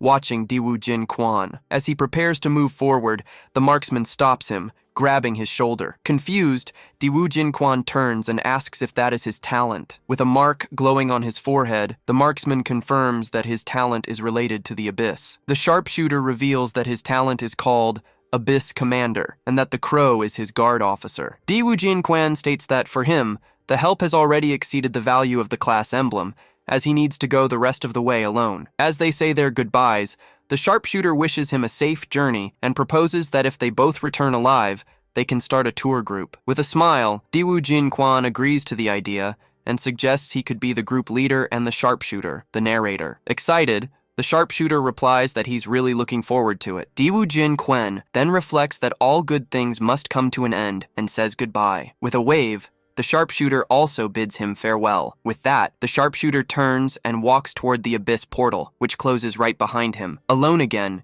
he thinks that after that farewell, he doesn't know when they'll meet again. Suddenly, an orb of light emerges from the defeated monster's body, catching his attention. The system window reveals it to be a lucky gold coin, a special accessory that increases the luck attribute. He then observes the shiny item in his hand. Surprised, he wonders what a special equipment is. The coin then emits an intense glow before his eyes. With a fiery aura surrounding him, he concludes that luck is also a part of strength and that he needs to test the new item. With a swift motion, Diwoo Jin Kwan readies his sword for the next attack. Turning to the giant worms, he declares he'll start with them to see if any good items drop. In response, the creatures roar and charge furiously toward him. As soon as the combat begins, the system announces that luck has been activated, triggering a lava explosion. Amid the flames, he comments that As expected, the result is very different now that his luck value has increased. With that, Diwu Jinquan states that it's time to find what he's really looking for. Next, he looks at a map and plans that after killing the resentful spider matriarch, he can map out his escape route. He then enters a large ice cave, identified as the resentful spider's nest. Meanwhile, Zhu Jianxiong and his group arrive at the same location, commenting that the nest of a level 39 monster is quite grand. One of the men suggests the ice sculptures would be great for an art exhibit, and Zhu Jianxiong asks him if he even understands art. The man then details his plan to use the matriarch as the centerpiece and the smaller sculptures as decoration. With a smile, Zhu Jianxiong approves the plan and instructs them to be careful not to break the pieces during the fight. Next, he warns his team that since this native species hasn't been killed in 300 years, they need to be thorough. Zhu then asks Ji Ling-er why her brother didn't come, and she replies that he advanced to level 4 a long time ago. He then concludes he's not worried, as experts disdain coming to such a low-level dimension, which makes the rumors about the danger seem exaggerated. With a serious look, Ji Ling-er states that she knows everyone has their own agendas, but she hopes they'll wait until they kill the spider matriarch together. In response, Zhu Jianxiong claps with a smile. With that, he loudly orders them to serve the food. Shortly after, a group of barefoot men is forced to walk on the icy ground. Zhu Jianxiong and his henchmen then rush them with whips, shouting for them to walk faster. With a violent kick, Zhu orders one of the men to enter the cave immediately. The group of men is then forced into the darkness of the cave. Immediately, Zhu Jianxiong yells for his men to get ready to block the entrance. A moment later, a splash of blood stains the snow outside the cave. Lured by the sacrifice, the gigantic, resentful spider matriarch emerges from the darkness. Wielding a large axe, Zhu Jianxiong declares he's going to have some fun, as he hasn't stretched in a long time. He then charges at the creature, telling the others to keep their eyes open and watch closely. With a leap, he delivers a powerful blow with his energy axe directly at the matriarch. The creature roars in response and attacks with its sharp claws. Watching the scene, Ji Ling-er identifies his class as Blood Fury Warrior and admits it can't be underestimated. With his eyes glowing, Zhu Jianxiong declares that he feels great, as he loves the smell of fresh blood. He then braces for the creature's attack as it shatters the ice in front of him. Suddenly, another creature strikes him head-on, making him scream as he's thrown into the air. From a distance, Ji Ling-er watches the scene and wonders what that is. Then, she is shocked to identify the true, immense, resentful spider matriarch emerging from the shadows. As he recovers, Zhu Jianxiong wonders if that's the resentful spider mother. Shrouded in an energy aura, he declares this is exactly what he wanted. He then yells for everyone to watch him play with the beast. His energy weapon scores a direct hit on the smaller creature before him. In response, the true matriarch roars, unleashing a devastating sonic attack. The energy waves spread throughout the ice cave. Even as he's hit, he keeps advancing on the creature. The force of the aura pushes him back, but he holds his ground. With a smirk, he asks if that's all the creature can do. Right after, he leaps towards the monster and yells to cut it down. He then lands a precise blow on one of the matriarch's legs. The creature roars once more in response to the direct hit. From its mouth, the matriarch fires a powerful blast of ice. With that, Zhu Jianxiong is completely frozen in a solid block of ice. Desperate, Ji Ling-er screams Zhu Jianxiong's name. The spider matriarch advances with a loud crackle.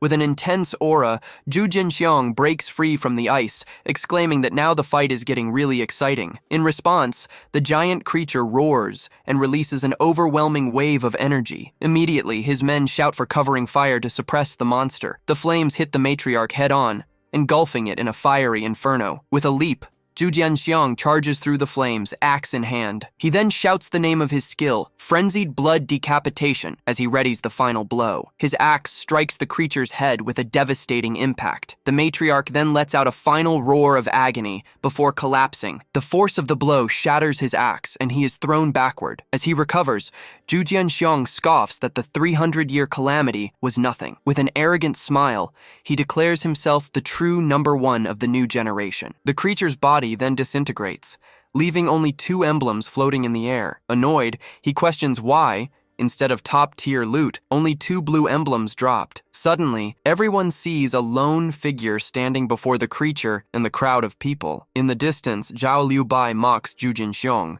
saying he only defeated a guardian lord. With a smile, he tells them to wait, as the real show and the fishermen have yet to arrive. Furious, Zhu Jinxiong yells, "Damn it!" as the emblems fall to the ground. He then kicks the defeated creature's body, enraged at getting such poor items. One of his men informs him that the identification skill revealed the monster was an ice guardian, not the matriarch. Surprised, his subordinates conclude that if there was a guardian, there must be a domain lord as its master. Suddenly, the group panics, and Li Hongyu screams that she doesn't want to die here. Amid the chaos, a seismic shockwave knocks everyone to the ground. From the shadows, the true spider matriarch emerges, much larger and more menacing. Moments later, they find themselves completely surrounded by giant spiders, realizing there's no escape. Elsewhere, Diwu Jinquan concludes he must secure the resentment purification flower before the tourist group does. He then looks at a map indicating his target's location. From this, he deduces that since the area hosts 4 domain lords, his best chance is to use an elemental advantage. He then decides to go in and take a look at the location on the map. Approaching the cave entrance,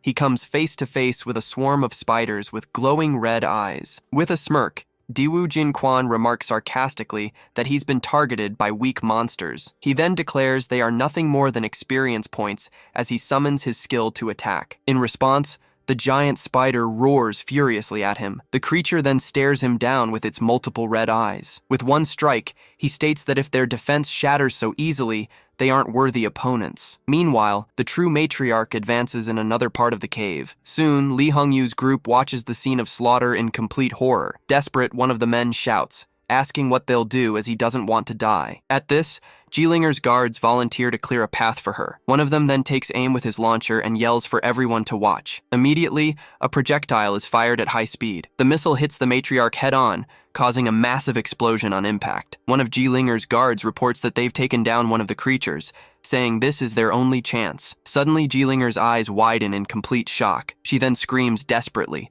telling them to watch out. From the shadows, the true matriarch roars, revealing its imposing presence. With a swift move, the creature fires a powerful blast of ice. The attack hits Jilinger and her guards head-on, and they scream from the impact. Her face stained with blood, she watches the scene in a state of shock. In the midst of combat, Zhu Jianxiong keeps fighting, swinging his axe. His attack lands a direct hit on one of the matriarch's legs. Annoyed, he turns and yells, asking if Jilinger isn't going to help. With her hand outstretched, blue energy begins to form around her. She then invokes her armored mechanics skill, materializing a large mountain tank. The tank's cannon then fires a high-speed energy projectile. Watching the scene, a shocked Li Hongyu exclaims that a legendary class mechanic is too strong. Beside him, the other men react in terror to the power on display. In a panic, one of the men repeats to himself that he can't and won't die. Suddenly, he flinches as he sees someone's leg step near him on the ground. As the matriarch roars, the man screams desperately for help. With that, the creature fires a freezing blast, trapping everyone in blocks of ice. Trapped in the ice, Li Hongyu curses, declaring he needs to break free immediately. He then manages to move his arm and strike the icy prison. He cries out in pain, seeing his hand has been partially frozen. With a swing of his axe, he shatters the ice, trapping his hand. After breaking free, he turns and faces the situation with a tense expression. Suddenly, Jilinger warns everyone that something is wrong and she feels something under her feet. The ground then shatters and a massive creature emerges, launching everyone into the air from the impact. Before them, the ice spider, a level 45 domain lord, releases an aura of freezing energy. Its mandibles then begin to glow with an intense light. The creature roars and fires a barrage of ice spikes from its mouth. Several men scream in pain as the projectiles hit them dead on. As they run, Zhu Jianxiong says the lord is strong and that he needs a moment to recover, but Jilinger insists they must press on. Suddenly, an explosion goes off in the distance, catching their attention. The smoke from the explosion then clears, revealing a newly opened passage. A man named Xia Yinzi appears, commenting it was a good thing he brought explosives, as that was the only unsealed spot. Seeing the opening, Zhu Jianxiong yells in relief that he's found a way out. Jilinger then turns, apologizes to young Master Zhu, and throws a grenade at him. Surprised, he turns to see what was thrown. The grenade then explodes on his body, and he screams from the force of the blast. He then falls to the ground, stunned by the explosion. Immediately, 2 ice projectiles fly toward him. The blades of ice hit him squarely, piercing his back. Fallen and wounded, he furiously screams at Jilinger, that she will die a horrible death. The spider matriarch then moves in and delivers the final blow. With contempt, Jilinger states that she has despised him for a long time and that he got what he deserved. In the distance, her two guards watch the others flee. One of Jilinger's guards asks which of the two who escaped was the target, and the other replies that it was neither of them. With that, the two decide to split up to pursue the fugitives. Elsewhere, sharp ice stalactites cover the cave ceiling. In the middle of an attack, Diwoo-jin Kwan kills the Woodvine Spider Lord, and the system notifies him of the kill. The system then informs him that he has obtained the blueprint for a sacred Spring of Life potion. Immediately after,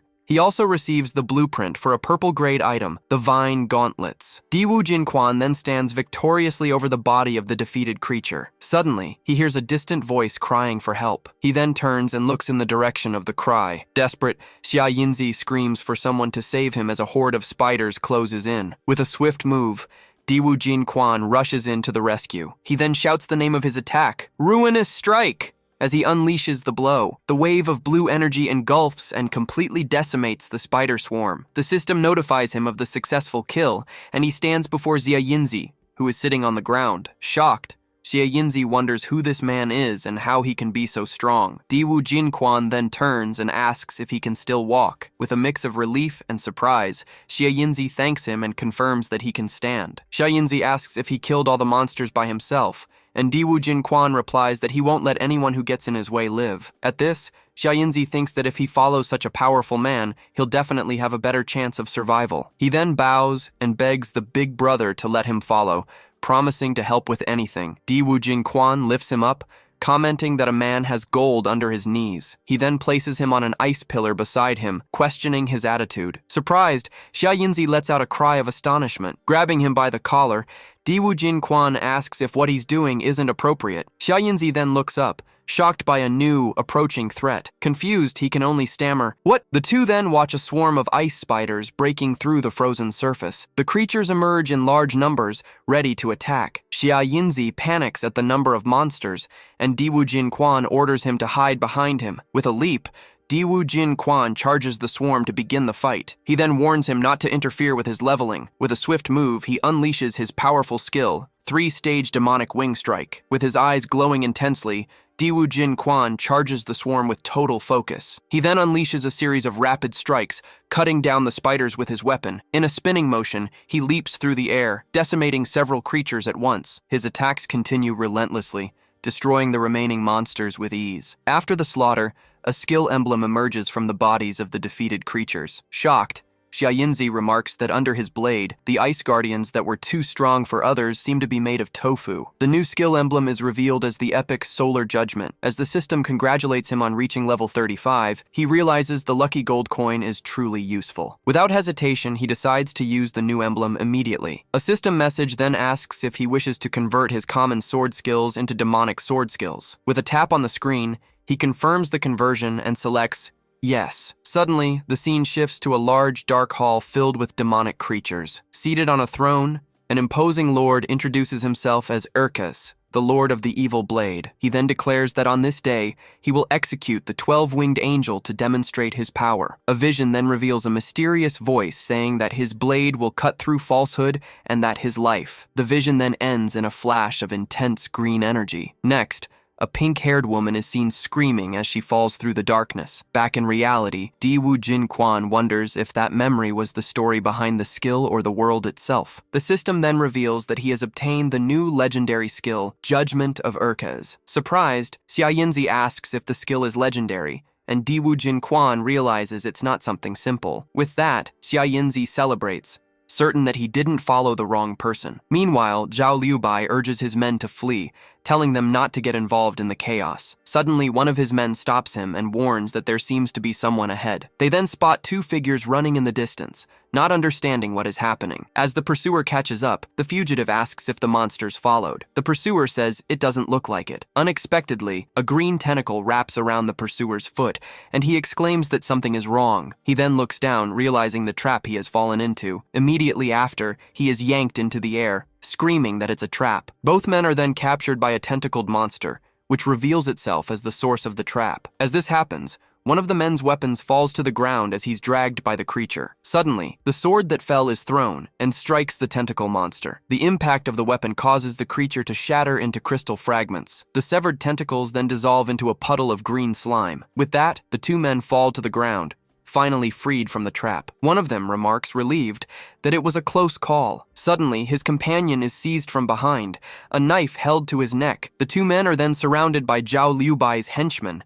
They recognize them and beg not to be killed. An imposing figure then appears before them, saying, "You two." With an air of superiority, Zhao Liubai asks if they want to live. The men are shocked to recognize young Master Zhao. With an intimidating gaze, Zhao questions who they were chasing and what their purpose was. One of the men explains they were sent to watch the young masters on the train and prevent contact with the mind slaves. Zhao then asks why and what they are afraid of. At this, one of his henchmen pressures the man to reveal who sent him, and he shouts that it was the Shengwei conglomerate. Hearing the name, Zhao Liubai wonders if they're after the unknown emblem. The man then realizes he actually knows the emblem and wonders if he might also be the one destined to find the mind slave. With that, Zhao Liubai, holding his weapon, states that they have given him a satisfactory answer. The two men then desperately beg for their lives, swearing to young Master Zhao that every word they spoke was the absolute truth. Even so, they scream for him to stop, but are hit head-on by the released energy. Suddenly, one of the men is surprised to notice something unexpected happening. Then, they both realize that a healing spell has completely recovered their injuries. Zhao Liubai then orders them to go back and tell their master everything they saw,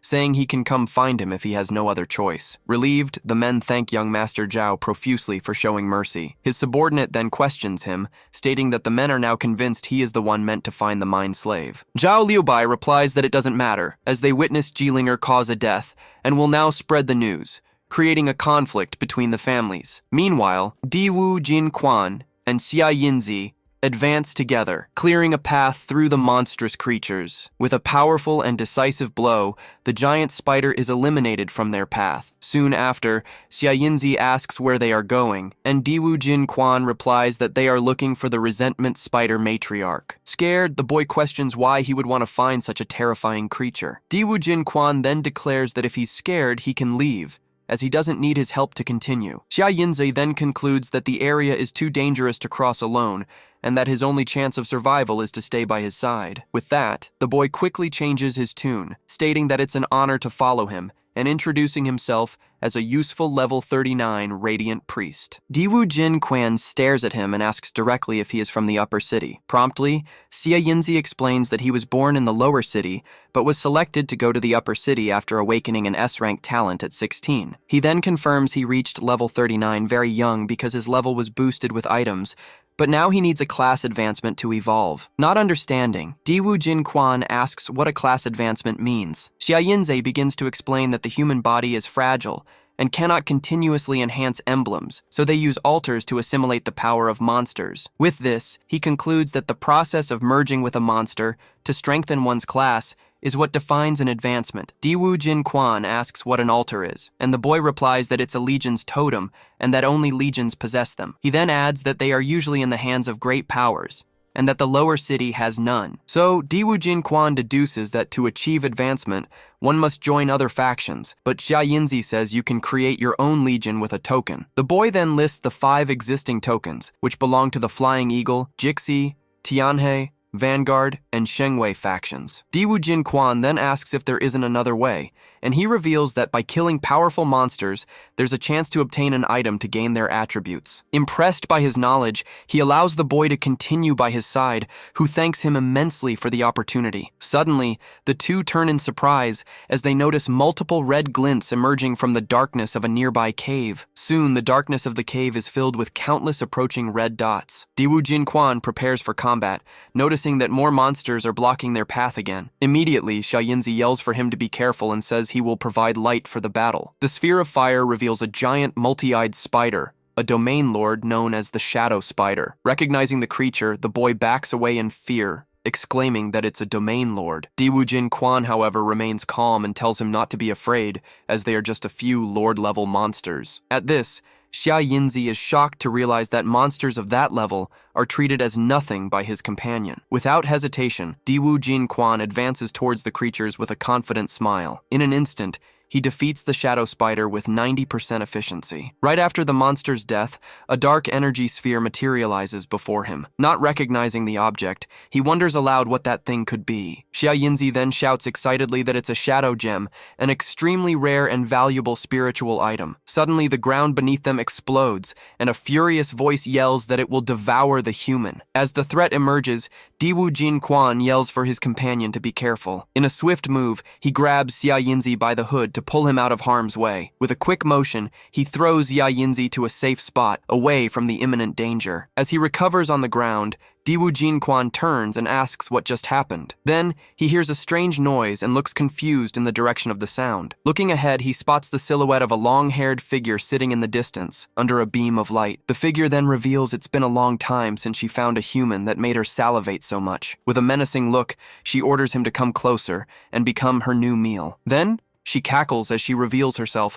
mounted on the resentment spider matriarch, a level 40 creature. Xia Yinzi is shocked to realize they've found the resentment spider matriarch in this place. He quickly warns him to be careful, as the matriarch can spawn countless offspring that resurrect infinitely. Excited by the challenge, Diwu Jin Quan steps forward, saying he'll handle her himself. With that, he leaps toward the creature and its master, preparing to strike. However, before he can attack, a strong wave of energy repels him. He wonders what just happened. Then, an immense vortex of power is summoned, filling his entire field of vision. Desperate, Xia Yinzi screams. Realizing his companion couldn't withstand even a single blow, the attack hits its target head-on, causing a massive energy impact. He keeps screaming his protector's name, fearing the worst. The creature's master calls him an insignificant human, saying that dying at her hands should be considered an honor. However, amidst the debris from the attack, Diwu Jin Quan reveals himself, completely unharmed. He then admits the matriarch is truly different, to the point where he barely had the right to fight back. He explains that thanks to his quick reaction,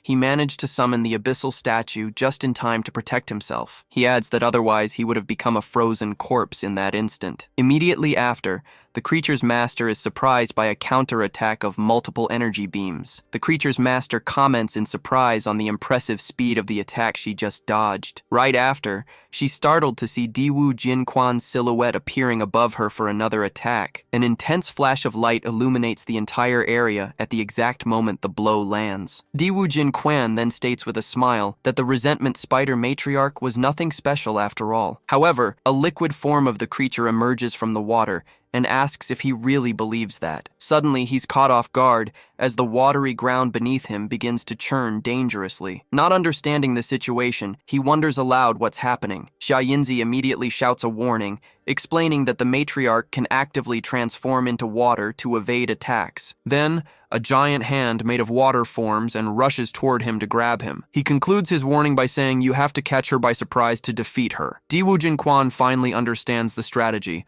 realizing she split herself just moments before his slash hit. He then remarks how wonderful it feels to be able to add more bodies to attack with at the same time. Still, the creature declares he cannot escape as it tries to crush him with its water hand. Trapped in its grip, he realizes the situation is not good at all. Suddenly, the water prison begins to be pierced and shattered from the inside out. With great effort, he unleashes his energy and manages to break free from the water's pressure. In an instant, the liquid prison is completely shattered by a powerful explosion. With that, he emerges from the debris and positions himself atop a large, summoned structure. The creature's master then faces him and starts to say that she had warned him before. She then finishes her sentence, stating that he cannot escape the palm of her hand. An uncountable horde of spider monsters then emerges to attack under her command. Diwu Jin Quan, however, declares that what he was waiting for has finally appeared. The woman points at him and orders her army to kill him immediately. The creatures charge en masse and begin to climb the structure in a coordinated attack. Before long, the swarm of spiders completely overruns the structure. Suddenly, one of the monster's carapaces is pierced by a blade coming from another direction. Surprised, the creature's master questions what is happening and how he wasn't trapped. Meanwhile, one of his clones charges forward and starts slicing through the creatures with a spinning attack. Right behind her,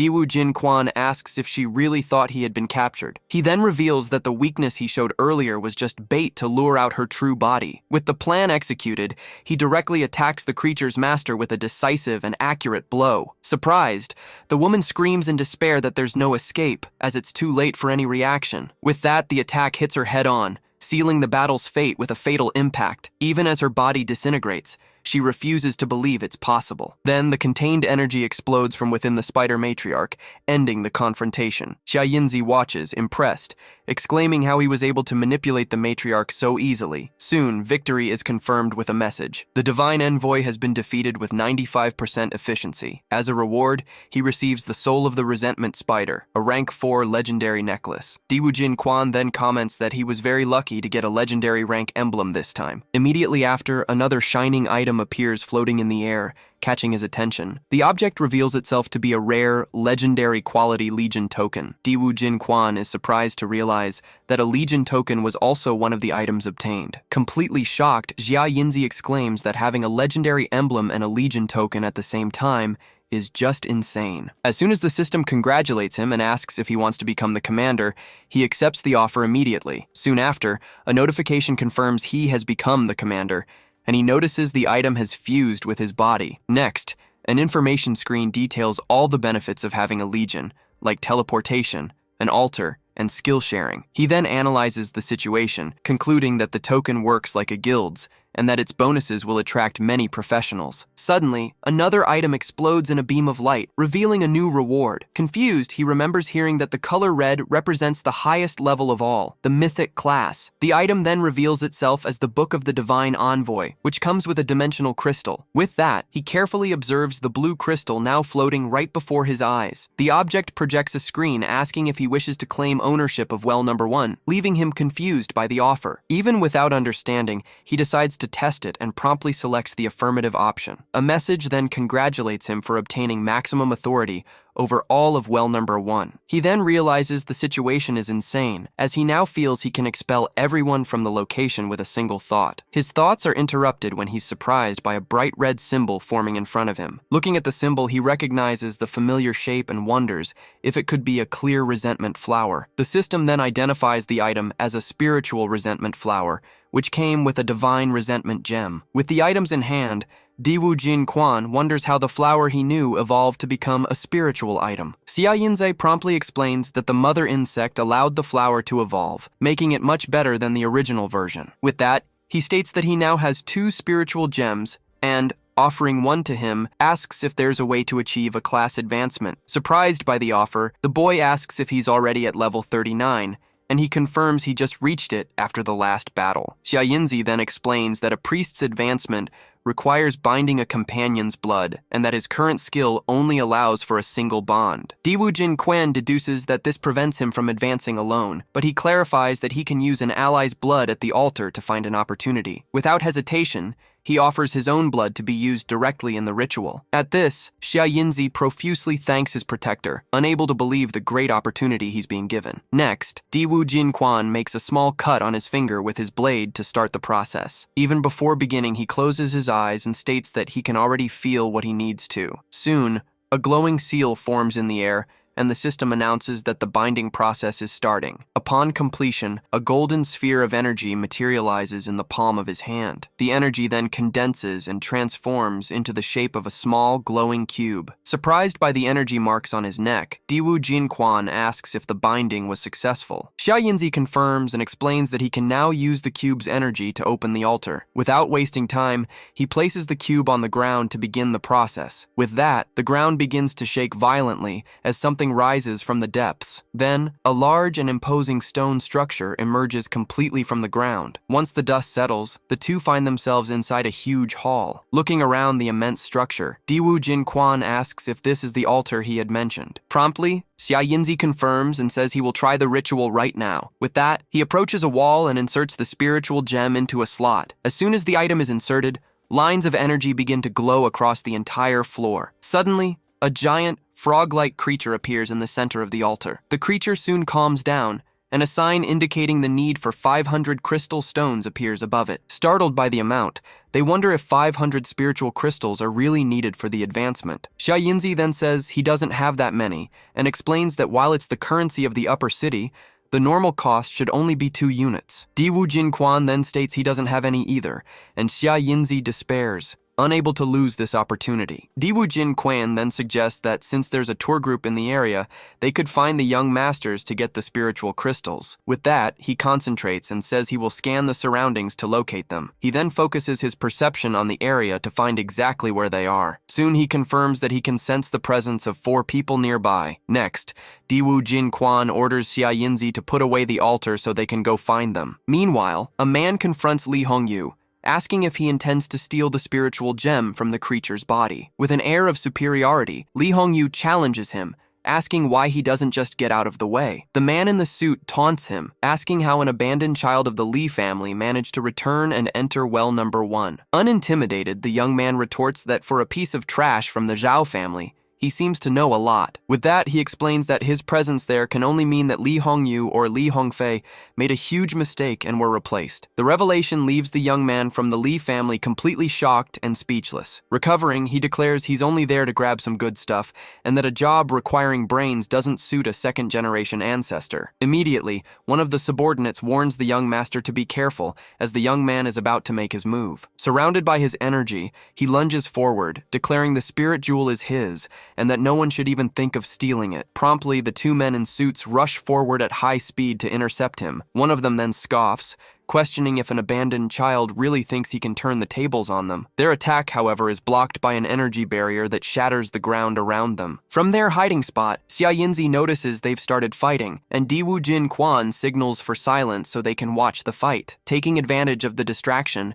the young Li family member lunges to finally grab the spirit jewel on the ground. In his thoughts, he reveals that if he gets the item, he'll have a chance to advance to rank 4 and return to his family. Before he can reach it, the man in the suit launches a chain attack to stop him. The chain hits its target dead on, trapping the young man's hand and preventing him from grabbing the item. The man in the suit says he's sorry to disappoint him this time as he attacks with the chains. The young man screams in pain as he's struck squarely in the chest by the chains. With that, he falls to the ground, completely defeated, and with no chance to fight back. Next, the man in the suit declares that the spirit jewel is his and the other man can't have it. Watching the scene, Diwu Jin Quan wonders if the fallen man is a high-ranking priest. On the ground, the young man admits he misjudged him, and that he'd been hiding his true strength all along. He then laments that his plan to advance in the tomb of the Abyss Blade God ended this way. The man in the suit then questions if the Li family would really use a rank 9 dimension to test a rank 4 class. He then reveals that he once stole a mysterious emblem and was sent there because the item might be in well number 1. The young man then warns him, saying Li Hongyu is the type to kill 1,000 rather than let one escape, and that he'll be waiting outside. Shocked by the revelation, Xia Yinzi wonders if the mysterious emblem mentioned is the one his companion has. Suddenly, the man in the suit senses a strange presence and turns around in surprise. Without hesitation, he shouts for whoever is hiding to show themselves immediately. In a panic, Xia Yinzi warns his companion that they've been discovered and asks what they should do. The man in the suit then turns to them and says that since they've watched long enough, it's time for them to come out. No longer hiding, Diwu Jin Quan and Xia Yinzi walk into the center of the clearing. With that, he states they're just passing through and tells the group to continue what they were doing. One of the men immediately alerts his young master, saying his aura is the same as the one who killed the lords along the way. Zhao Liubai stares at him with an expression of surprise and suspicion. Diwu Jin Quan then rests his hand on the hilt of his large weapon. Sensing the tension, Zhao Liubai orders his men to stand down and back away. He then praises Diwu Jin Quan's skill for getting so close without being noticed and asks if he overheard their conversation. Diwu Jin Quan responds evasively, asking what would change whether he heard it or not. The man on the ground reveals that everyone who leaves well number 1 will be considered a suspect by Li Hongyu. With the cards on the table, Zhao Liubai looks at him and asks if he'd be interested in cooperating. Suspicious, Diwu Jin Quan asks why he should trust his proposal. In response, Zhao Liubai steps on the fallen man and claims he knows where Jiran is. The mention of the name leaves Diwu Jin Quan visibly surprised and shaken. Suddenly, one of the men alerts his young master that something is approaching in large numbers. Immediately after, a swarm of monstrous spiders appears, rushing toward all of them. In shock, one of the men in suits asks what that approaching swarm is. It's soon revealed that the monsters were drawn by the smell of blood from the battle. With a swift move, Diwu Jin Quan dashes forward and eliminates an elite guard from the swarm with 100% efficiency. Zhao Liubai watches the scene, commenting on his terrifying cutting power and strange attacks. With that, he summons the power of his ruin blade to prepare a large-scale attack. He then executes the 9-stage demonic slash, which hits the entire battlefield. Completely astonished, the men in suits question how he killed the entire swarm with a single blow. After the attack, Diwu Jinquan lands calmly on the ground amidst the destruction. Zhao Liubai then applauds the display of power, stating that it was absolutely marvelous. With that, he asks if they can now have a proper conversation about cooperation, offering help and information. Diwu Jinquan presses him to know how many spirit crystals he has, and he guarantees he has enough for both of them, plus a generous fee. He then accepts the deal, but states that he has one additional condition. Pointing to Xia Yinzi, he demands that Zhao Liubai teach him 2 of his techniques, such as the mind web. Unable to believe it, Xia Yinzi emotionally thanks him for the incredible opportunity he's being given. Zhao Liubai comments that he's really not willing to take a loss and agrees, but warns that the technique isn't learned overnight. Then, he touches a glowing ring on his finger to summon something. With that, he materializes 500 spirit crystals,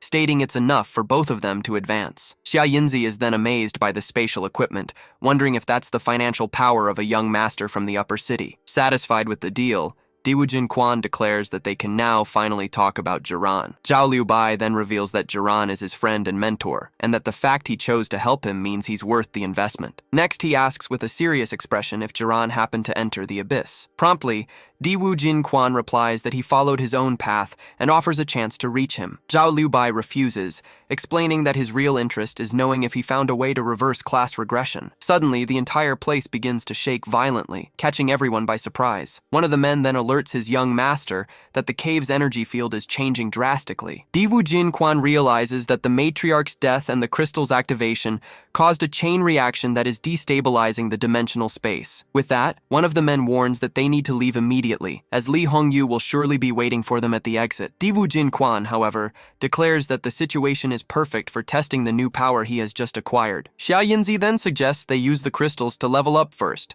and his companion agrees with the idea of finding a safe place. Zhao Liubai then takes the lead, telling them to follow him to an abandoned miners' camp that is relatively stable. Inside the altar, a beam of purple energy descends from the ceiling to the center of the room. With that, Xia Yinzi prepares himself and shouts the commands to condense the energy and begin the advancement. The 500 spirit crystals are then completely absorbed by the altar's creature. Next, the two sit in meditation as the released energy begins to envelop them. All the ritual's energy concentrates around them as they remain in meditation. Soon, a large manifestation of dark energy appears behind Diwu Jinquan during the process. Suddenly, the monster's resentment materializes into a physical and threatening form, ready to attack. Diwu Jinquan then faces the creature and questions how a mere remnant of a thought dares to be so presumptuous. Without hesitation, he attacks the dark manifestation with a single, powerful slash. The creature's remaining energy is then absorbed into a large vortex. With that, all the energy from the vortex flows directly into Diwu Jinquan. He then sits in the center of the altar, completely absorbing the newly acquired power. Soon his status updates, revealing he has reached level 40 as a demonic swordsman. At the same time, a notification confirms that Xia Yinzi has successfully advanced to a rank 4 radiant priest. Suddenly, Zhao Liubai's group is surprised to feel a powerful wave of energy coming from inside the altar. With that, he realizes the fluctuation isn't from an ordinary rank 4, and that the man's potential is more terrifying than he imagined. After the evolution, Diwu Jinquan opens his eyes, which now glow with intense energy. Without hesitation, he tests his new strength with a powerful strike from his weapon. The attack hits the altar wall, demonstrating the immense power he has just acquired. Next, Xia Yinzi celebrates excitedly, shouting that he also managed to advance and that his healing effects have increased drastically. Zhao Liubai then congratulates them both on their success and says it's now time to find a certain person. He then adds that he's referring to the eldest young master of the Li family, who is waiting for them outside. Diwu Jinquan declares that they must go, as it wouldn't be polite to keep him waiting for too long. As soon as they arrive at the station, Zhao Liubai explains that's the outbound train, and Xia Yinzi asks where the young master is. Once inside the car, he warns that the man is surely guarding the exit and tells everyone to be careful when getting off. With that, Diwu Jinquan observes one of the train employees standing in the aisle. Suddenly, Jiling Er, who was sitting, asks why only they are there and where everyone else is. Zhao Liubai then tells them to leave, stating that there's no one else in the place. She turns forward, casting a suspicious glance to the side. While Xia Yinzi drinks something beside her, Diwu Jinquan continues to watch the blue-haired woman. With everyone on board, the train finally starts moving down the tracks, and so the journey begins as the train travels through the frozen landscape. Elsewhere, the warlord sits in his office while a young man lies fallen on the floor. He thinks that since the boy hasn't made a move, he's probably not getting back up. Suddenly, a man enters and throws a bucket of water on the young man, who screams in shock. The warlord quickly turns around, recognizing the person who just arrived. Completely surprised, he stands up and calls him Young Master Fang. Without any pleasantries, the newcomer demands the man hand over what he came for. The warlord plays dumb and asks what kind of thing he's referring to. At this, the man explains that he sent a mage to dig a well, and they ended up finding a mechanical workshop. He then claims that since the slaves weren't skilled enough, only the warlord could have taken what was inside. The older man denies it, saying he only went there for the flower and knows nothing about young Master Li's emblem. Annoyed, the young master throws a photo on the table that proves otherwise. With proof in hand, he orders the man to give him the emblem immediately. Suddenly, an old hooded man appears behind him, ready to attack with a dagger. The warlord shouts in surprise as he watches the scene unfold before his eyes. With that, he charges forward and begins to fight the several hooded men who emerge to attack him. The young woman on the floor watches the scene, completely shocked by what's happening. Amid the chaos, someone approaches the scene of the confrontation. The warlord then yells that they won't get anything from him and escapes by breaking through the wall. Right after, a large purple energy portal opens in the sky. The train is then pulled out of the portal, returning to the station. On the tracks, Li Hongyu and his subordinates await the train's arrival. One of his men informs him that the train is finally back. With that, Li Hongyu positions himself in front of the train to intercept it. The train stops abruptly as soon as it reaches the station, right in front of the group. From the doorway, Zhao Liubai peeks out to see what awaits them outside. As soon as they get off, Diwu Jinquan asks who young Master Li is waiting for. Annoyed, Li Hongyu questions how they got out, since the dimension hadn't been opened yet. Diwu Jinquan then reveals that he has a way to freely enter and leave that place. Without further ado, Li Hongyu demands they hand over any and all spatial equipment they possess. Zhao Liubai then confronts him, telling young Master Li not to overestimate himself, as he is not worthy of stealing their things. Losing patience, Li Hongyu simply ignores the warning and orders his men to attack immediately. Diwu Jinquan steps forward to intercept the attack, declaring that they are courting death. With a single move, he sends the men flying, neutralizing the initial threat. Annoyed by the interference, Li Hongyu questions how a slave from the lower city dares to be so arrogant in his presence. He then leaps and unleashes a powerful blow that shatters the stone ground around them. Even so, Diwu Jinquan easily blocks the attack, stopping the debris flying in his direction. He then taunts him, asking if that's all the skill he has, as it wasn't even enough to warm him up. Furious, Li Hongyu threatens that he will not only kill him, but also everyone else in the city's prison. With that, he declares he will turn them all into mincemeat while conjuring a dark ability. To counter, Diwu Jinquan leaps amidst multiple energy blades forming around him. Seeing the technique, he admits he underestimated his opponent's impressive casting speed. Soon, he is hit head-on by the attack and fails to avoid the direct impact. Zhao Liubai watches from a distance as Diwu Jinquan's body is violently thrown by the force of the blow. Watching from afar, Zhao Liubai wonders if the opponent is still too powerful for him. With an air of victory, Li Hongyu declares that his adversary was overestimating himself. Suddenly, a giant manifestation of Diwu Jinquan appears behind him, questioning if that was really the truth. Completely shocked and not understanding the situation, Li Hongyu retreats in surprise at what he sees. Without giving him time to react, Diwu Jinquan lunges forward and delivers a fatal blow to his opponent. Even as he falls, Li Hongyu refuses to believe it's possible. With that, his lifeless body hits the ground, sealing the outcome of the battle. Diwu Jinquan then reveals that his entire performance was just a distraction to deceive him. Impressed, Zhao Liubai remarks that he defeated young Master Li so quickly that he didn't even have time to act. The two then turn and prepare to leave the battle site. Soon after, Zhao Liubai gets a call from his seventh uncle, who summons him for a talk. Excited by the call, he readily accepts his relative's invitation. He then approaches and says he's taking them to meet someone, and Diwu Jinquan asks who it is. With a smile, Zhao Liubai replies that they are going to meet 7th Master Zhao. Next, the group walks through the bustling streets of a city at night. Arriving in front of a large building, he loudly announces their arrival to his seventh uncle. From the doorway, a red-haired gunman watches the group approach. With that, he invites them in to sit, and Zhao Liubai readily agrees. The group then enters the place, greeted by the man who was waiting for them. Upon seeing Diwu Jinquan, 7th Master Zhao is surprised and speechless. Even so, he invites the group into his living room. Inside, Zhao Liubai informs his uncle that Zhu Jinxiong died there. Surprised, the 7th uncle asks how he died, and his nephew explains it was a trap set by Ji Linger. Zhao Liubai then voices his concern about how to explain the death, but is reassured about the boss's plans. With that, the 7th uncle turns and changes the subject. He then asks Diwu Jinquan how he got involved with his nephew. Zhao Liubai asks if he knows him, and the uncle reveals that he knew his father and thought the Diwu family had been wiped out. Completely shocked by this revelation, Diwu Jinquan asks who his father was. The 7th uncle identifies him as the eldest son of Diwu Xinshu, and he confirms his name is Diwu Jinquan. The older man then reveals that, according to his investigations, he was a trash body, and asks how he awakened. Diwu Jinquan then replies that it was Jiran who helped him awaken his powers. Hearing the name, the 7th uncle understands the connection,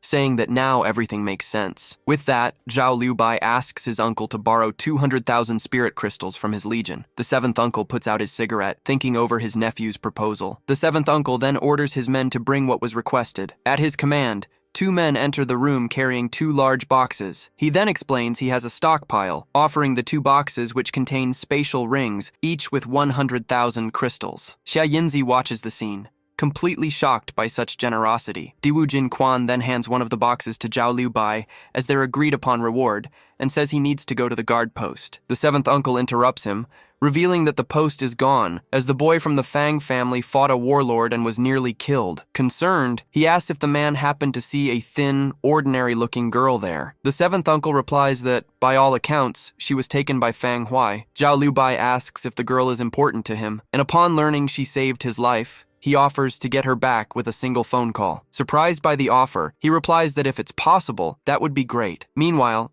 elsewhere, a young master is relaxing in a bathtub with a view of the city. A woman then approaches with the rescued girl and informs the young master that the girl he brought has finally woken up. He then turns to the girl and asks if her brother gave her anything before he died. He then shows her a purple object and finishes his question, asking if it was something like this. Without answering, the blue-haired girl just closes her eyes and refuses to cooperate. Furious at her silence, the young master yells at her to watch what she says. The sudden shout startles her, making her fall to her knees. With tears in her eyes, the girl can only express her sorrow over the situation. Suddenly, the man receives a message on his phone, saying the exchange can be made. Surprised by the proposal, he stands up and asks about the sand heart flower. With that, he gets out of the bathtub and walks toward the frightened girl. Without a word, he grabs her by the jacket and lifts her up, telling her she's coming with him. Outside, 2 men in suits are waiting in front of a commercial building. The young master approaches with the girl and asks if they were sent by Zhao Liubai. One of the men confirms, saying the briefcase contains the flower and that they will take the girl. With that, the men hand over the briefcase and prepare to complete the exchange. Upon opening it, he confirms that inside is a rare and valuable sandheart flower. Relieved, he celebrates, saying that now Ayan won't have to die. One of the men then approaches the girl and explains that he was sent by a friend of hers named Jinquan. Surprised by the news, the girl wonders if he really got what he wanted. Back in the room, Zhao Liubai reassures him, saying she'll be back soon. Diwu Jinquan then faces him and asks how he could possibly repay him for all his help. Zhao Liubai explains that his class advancement requires learning 6 skills, and if he helps him, that will be payment enough. He then proposes that he accompany him to a secret realm called the Curse Bone Cave to help him get equipment. Despite recognizing it's a dangerous mission, Diwu Jinquan agrees to the proposal. Soon, one of the men announces that the person he was waiting for has been brought. Emotional, the blue-haired girl cries out Jinquan's name, relieved to see him again. With a smile, he approaches and asks if he kept the promise he made to her. Overcome with emotion, the girl hugs him, thanking him for saving her and for everything he's done. He then tells her they don't have to go back to the city of the dead anymore, and that she just needs to stay by his side. He then reveals he has a special gift for her. Upon seeing the item, Zhao Liubai is stunned and asks if it's a legendary emblem. Diwu Jinquan then turns to the girl and gives her the emblem as a gift. As soon as she touches the item, a powerful wave of golden energy completely surrounds her. The emblem's energy expands in a massive burst of light that completely engulfs the girl. Surprised by the intensity of the energy, The others wonder if she has truly awakened her powers. Then, a system screen reveals her name is Lin Yin and that she has awakened as a legendary class heavy artillery controller. With that, the girl finds herself surrounded by a digital interface that responds to her commands. Unable to believe what just happened, she wonders if she really managed to awaken a legendary class. Zhao Liubai then congratulates Lin Meng, telling her she's no longer a helpless little girl, and she thanks him. Diwu Jinquan states that since she has just awakened,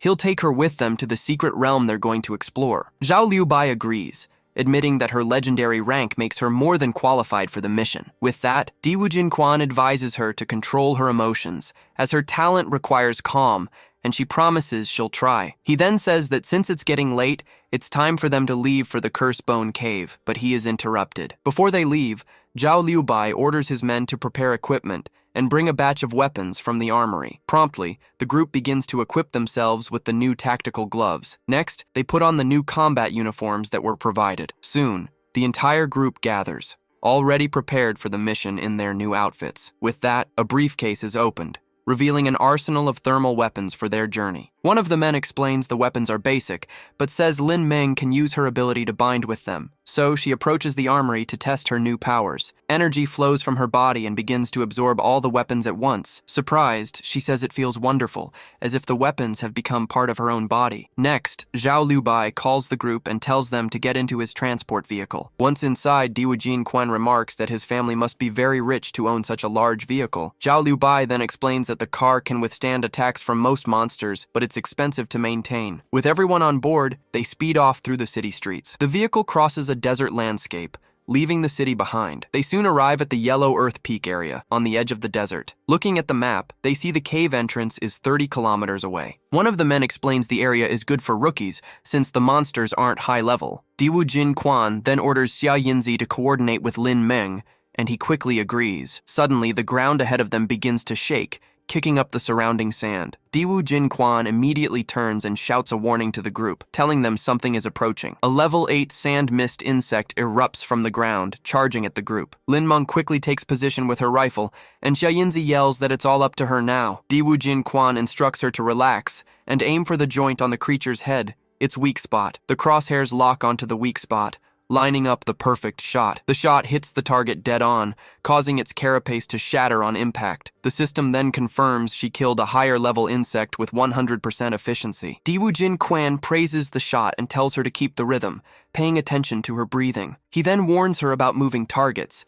telling her to predict their path and aim slightly ahead. Suddenly, Xia Yinzi realizes the monsters are retreating and yells that they're getting away, but Diwu Jinquan stops them, sensing something is wrong. Then, a giant level 12 sand mist insect king erupts from the ground, roaring. Startled, Xia Yinzi screams for everyone to watch out, warning that a huge monster is coming. At the same time, another monstrous creature appears and fires a beam of energy from its mouth. Diwu Jinquan shouts for everyone to dodge, and the group scatters to escape the attack. Immediately, he orders Lin Meng to use sniper mode and aim for the base of the creature's limbs, using her enhanced firepower. Lin Meng quickly accepts the order and readies herself for battle. She then summons the enhanced form of her sniper rifle and runs to find the best firing position. She activates her maximum firepower enhancement and gets ready to fire. The shot slams into one of the creature's legs, and it shrieks in pain. The monster staggers back from the impact as fluid begins to leak from its wounds. Without wasting a moment, Lin Meng fires a rapid and precise volley of shots. The projectiles hit the creature's other legs,